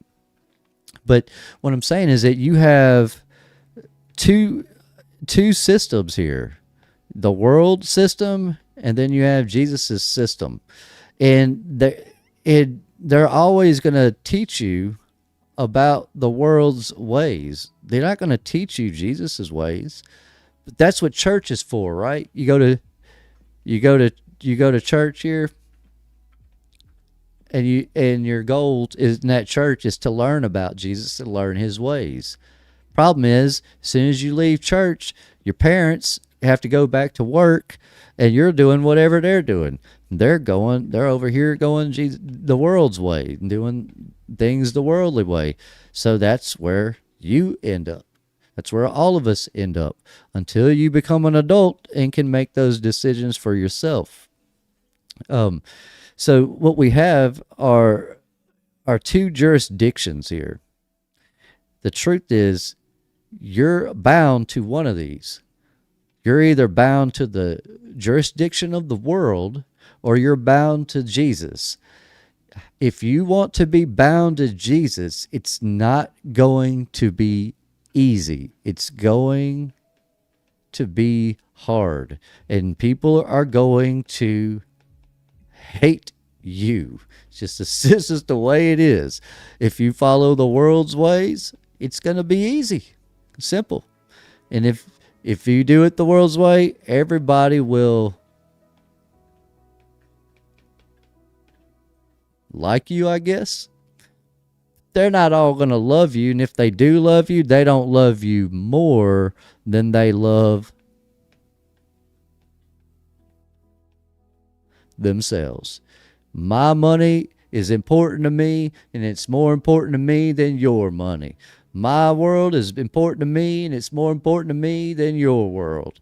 That's that whole mentality people have when it comes to how they treat each other in public. You know, when I don't know you, you don't know me, so, but I'm driving behind this car, you can't do nothing to me, I'm going to do things the way I want to do them.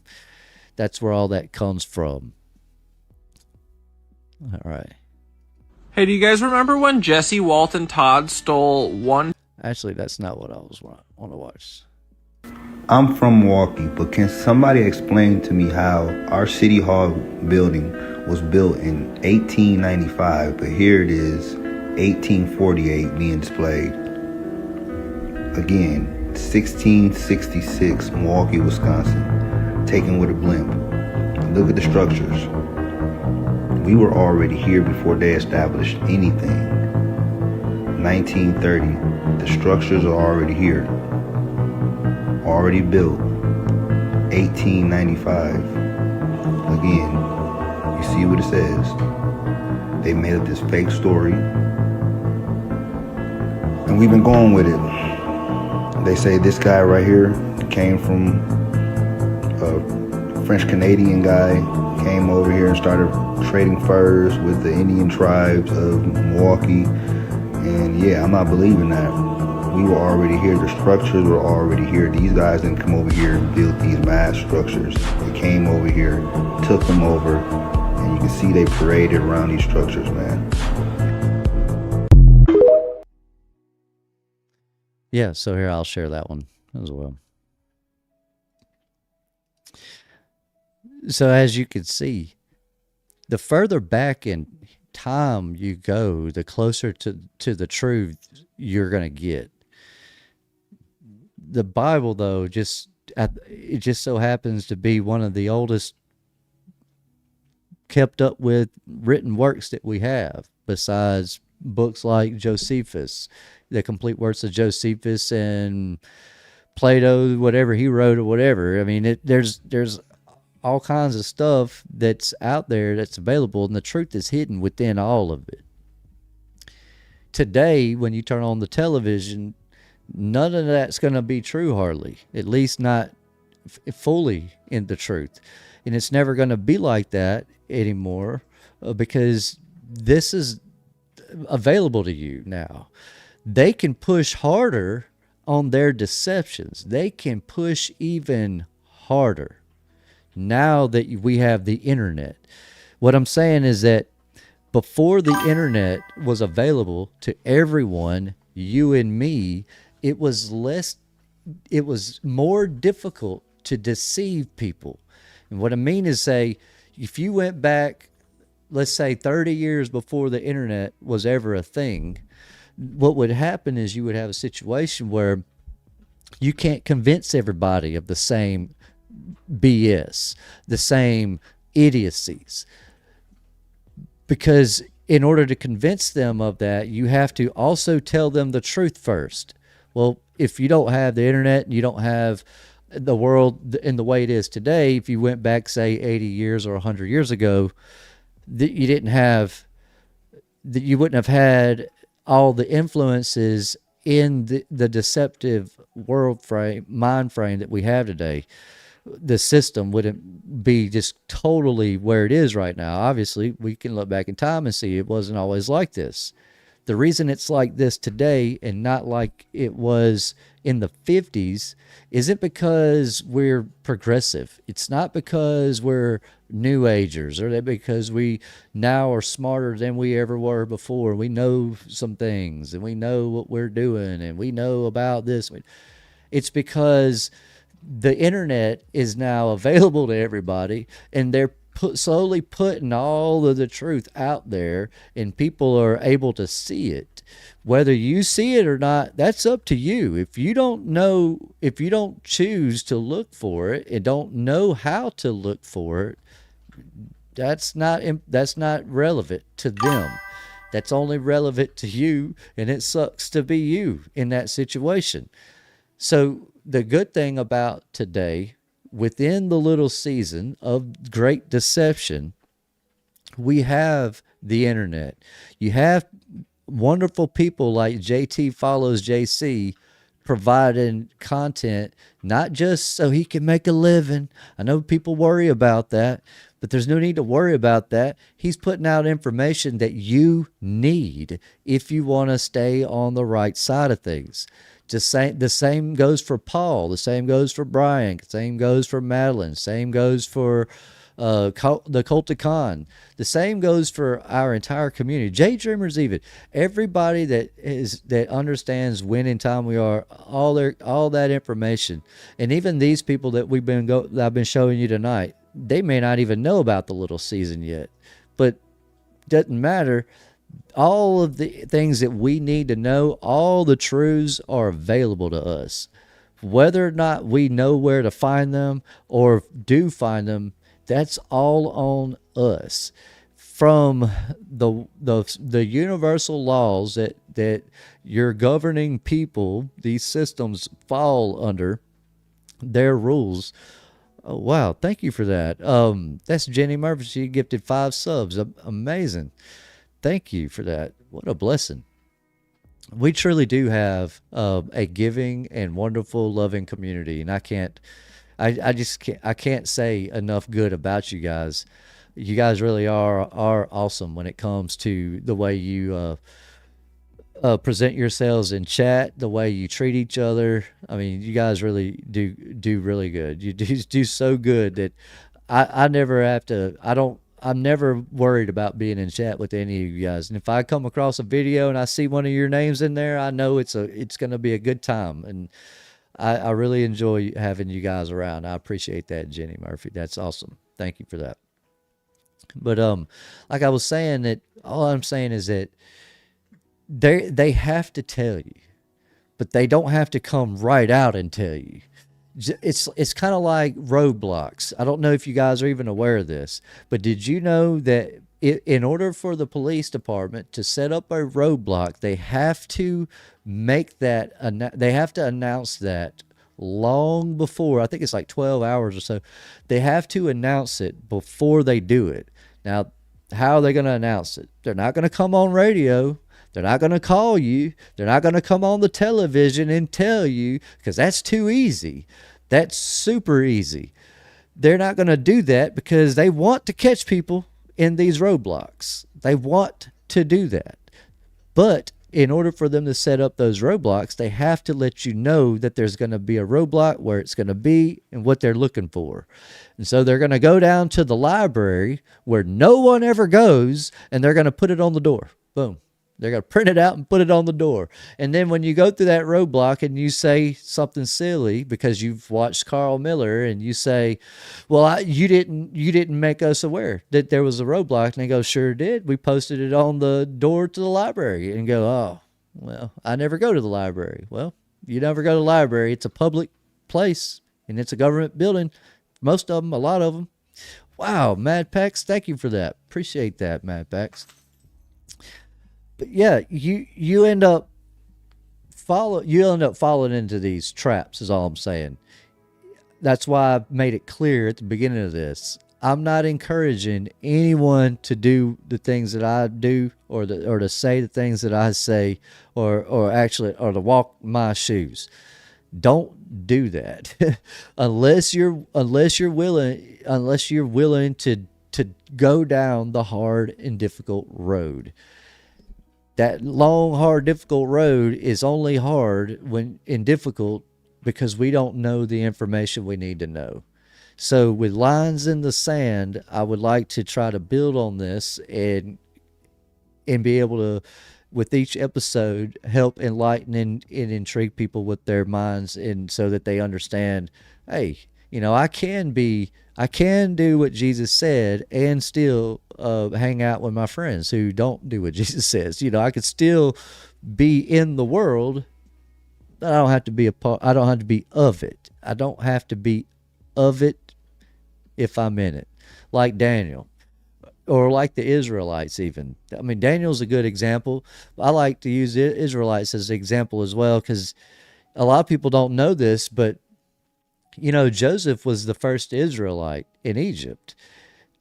After he became Pharaoh or ruler or whatever his title was, his brothers and all the rest of their family came and settled in Egypt. They were all given a little bit of land and this and that, and they actually thrived. They were thriving. Well, Joseph dies, and I think it's like 70 years later when the new Pharaoh it comes up.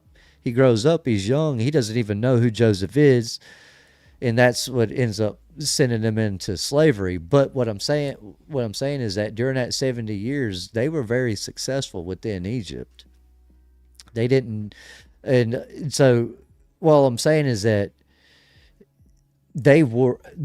even God's chosen people would have had a regular job. So just because JT does this full time for a living doesn't mean he loves money and we don't need to listen to him. That wouldn't be fair. That wouldn't be right or fair. Just the same as so Jason Jackson, doctor, if he was working on somebody and he sends them a bill, I mean, that's his job. He's not, there's nothing wrong with that. It's like me as a plumber. When I get done with what I'm doing, I have to write out a bill. What we do in this world is important. How we behave within it is important. In order to know what to do, how to do, we have to read. Not only do you need to know what God expects of you, you also need to know what Satan and the world system expects of you. They expect subservience. They expect obedience. They expect ignorance. If you're not subservient, then you're not obedient. And if you're not obedient, you better know a thing or two. And when I say know a thing or two, you have to know how to speak as if you're in a play. You have to be able to articulate what you do know. If you can't, then there's no point even trying it. Just do it the easy way. Do what everybody else does. But that's not always going to help you in the long run. Just doing what everybody else does. As I showed earlier, some people are going to step on each other to get to the top. They don't care who they hurt to get there. And some people are going to kind of go up, but then go, I don't know, Jesus said not to, so I'm going to kind of back down a little bit. There's always going to be that tug of war with right and wrong when it comes to worldly decisions. That's where faith comes in. That's where trust in the word comes in. Without the word, without Jesus teaching us everything he taught us, is showing us the way, we wouldn't be able to understand the difference between his way and the world's ways. We would just think, well, that's what everybody's doing. That must be the right thing to do. That to me is a good enough reason for God to send us Jesus, or send those people Jesus. Because without Jesus, all they knew was the world's ways. There wouldn't have been a Carl Miller back in the days of Rome. There wouldn't have been no, oh, I have rights. It doesn't matter. You're a subject to Rome, whether you wanted to be or not. Whether you're an Israelite or a Shiite, it doesn't matter. Whatever you were back during the times of Rome, whatever those people were, they were subject to Rome. You couldn't do what Carl Miller was doing in that video we were watching a little bit earlier. But today you can. In this world you can, and it's because of the Constitution. But more importantly, it's because Jesus came. If Jesus didn't do the things he said he was going to do, then Satan don't have to do the things he's supposed to do. One of the things Satan is supposed to do before he can lie to you, he has to tell you the truth. Just like when he told Eve, you will not die. He wasn't lying to her, but he was referring to her physical body not dying within a literal human one day. It would be within the 1,000 year one godly day. So he wasn't technically lying, but yet he was lying. God saw through it. You're not going to gaslight God. You're not going to fool God. And I'm not saying that I don't want to confuse people with that Satan didn't deceive her. He definitely deceived her. I'm just saying that on one hand, he kind of lied. He lied, but on the other hand, he kind of didn't. The reason people don't understand that difference is because it's, we're not taught these things. We're just not taught them. Our community, whether we've been taught this stuff or not, from the best I can tell, most of y'all have read and studied and researched, and so y'all have discovered a lot of these truths for yourselves, and that's why it's such a pleasure doing these live streams with you guys. Look, you guys have been awesome. You guys have been an amazing audience this evening. I've enjoyed having each and every one of you guys here. I know it's late and we have hit our 2-hour mark. So we will pick back up next time. I am going to finish the Bible study series. I do want to finish that. However, I would like to pause the Jasher series, and I would like to pick up with some New Testament stuff and kind of go over some of that stuff as well. So at some point we will pause the Jasher series. I'm going to read over chapter 15 and 16 probably tonight, right after I'll hop off of here and sit around and see if whether or not I want to do another episode of Jasher next Tuesday or not. But if not, I'm definitely going to continue with the lines in the sand. I don't want to just tell you guys this stuff. I want to actually show it to you. So that the next Lines of the Sand episode may not be next week, or even, the week, actually after next week I go on call. So it may be a few weeks before I have another one. I want to actually show you some of these documents that you can find and how to find them and the links for them and stuff, just in case you do want to do things the hard way. I know that it seems like it could be a scary thing, and it can be at first especially, but by the time you've done it enough times, it's just no thing. I'm going back to jail, It's just one of those things that I end up doing. But me personally, I'm going to try my best to avoid them. That's why I don't go nowhere and I don't do anything, because every time you leave your house and you go out there, you're taking a chance of having to choose Jesus's way over the world's way. It's just safer at home. I don't have to worry about that. At home, nobody's bothering me talking about do it my way or that way. I can sit here and be in the safety and the comfort of my own home. And if everybody loved their home and where they were from, they wouldn't want to go out there as often. But that just goes to show you the times we're in and the reason that they're all out there. So that being said, you guys are amazing. You're a beautiful and a wonderful audience. I love each and every one of you guys. I'm actually going to close this out with just a little. It's a little video. It's about 8 minutes long. There's just music, but it's just some gameplay of World of Warcraft when I used to be a nerd in that game. And I came across it the other day in one of my files, and I said, "Oh, I still have this video clip in here," so I figured I'd just throw it in there. So this is gonna be my closeout song for tonight. And earlier, if you wanted to rewind back to the beginning, that song I played at the beginning of this episode during the right before 8 o'clock hit. That song was actually, the reason I played that then is because I played it the other night at the end of the episode, but I forget that if I don't turn the desktop audio down, then it messes up the music, and you hear it because you kind of hear it reverbing over itself. But anyways, I just wanted to point that out for people that were wondering the other night why that sounded so terrible. If you're wondering about that.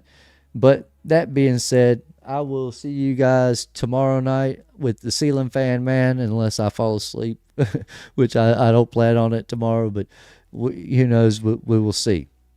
But I will see you guys tomorrow evening with Ceiling Fan Man. Don't forget we have Brian doing his Ancient Angels podcast coming up, along with JT and JT's mixtape on Monday.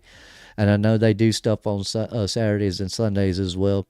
And I'm trying to create a like an actual TV guide type of calendar, so I could put all right, JT streams at this time on this day, and Connor's on this time on this day, and then we can kind of all work together around that. And so yeah, I actually wanted to say that too real quick. I appreciate JT for what he said earlier, and how he kind of tries to work his streams around other content creators within our community. I think all of us are subconsciously doing that, whether they realize it or not. At least that's how I've noticed it so far. So that just means a lot to me. I appreciate that. And I know the other content creators in our community, they'll appreciate that as well.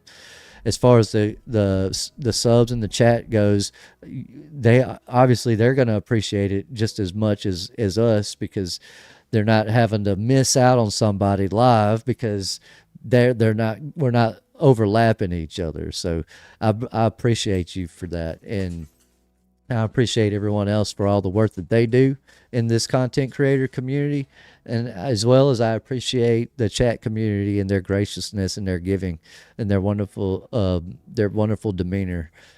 You guys are an amazing group of people. Don't let anyone tell you otherwise. I don't care what the naysayers say. I don't care if they're trying to debunk us and they're trying to call us whatever name they want to call us. Thank you, LaBelle Anima. Thank you for that. Appreciate that. I don't care what they're saying. What I care is that they see how we treat each other, and eventually they will come around. I don't think anyone who's a true seeker can reject the truth of the little season too long. I just don't see it happening with everybody. I think we will win a lot more souls, bring a lot more souls over to Jesus. That's the goal anyway.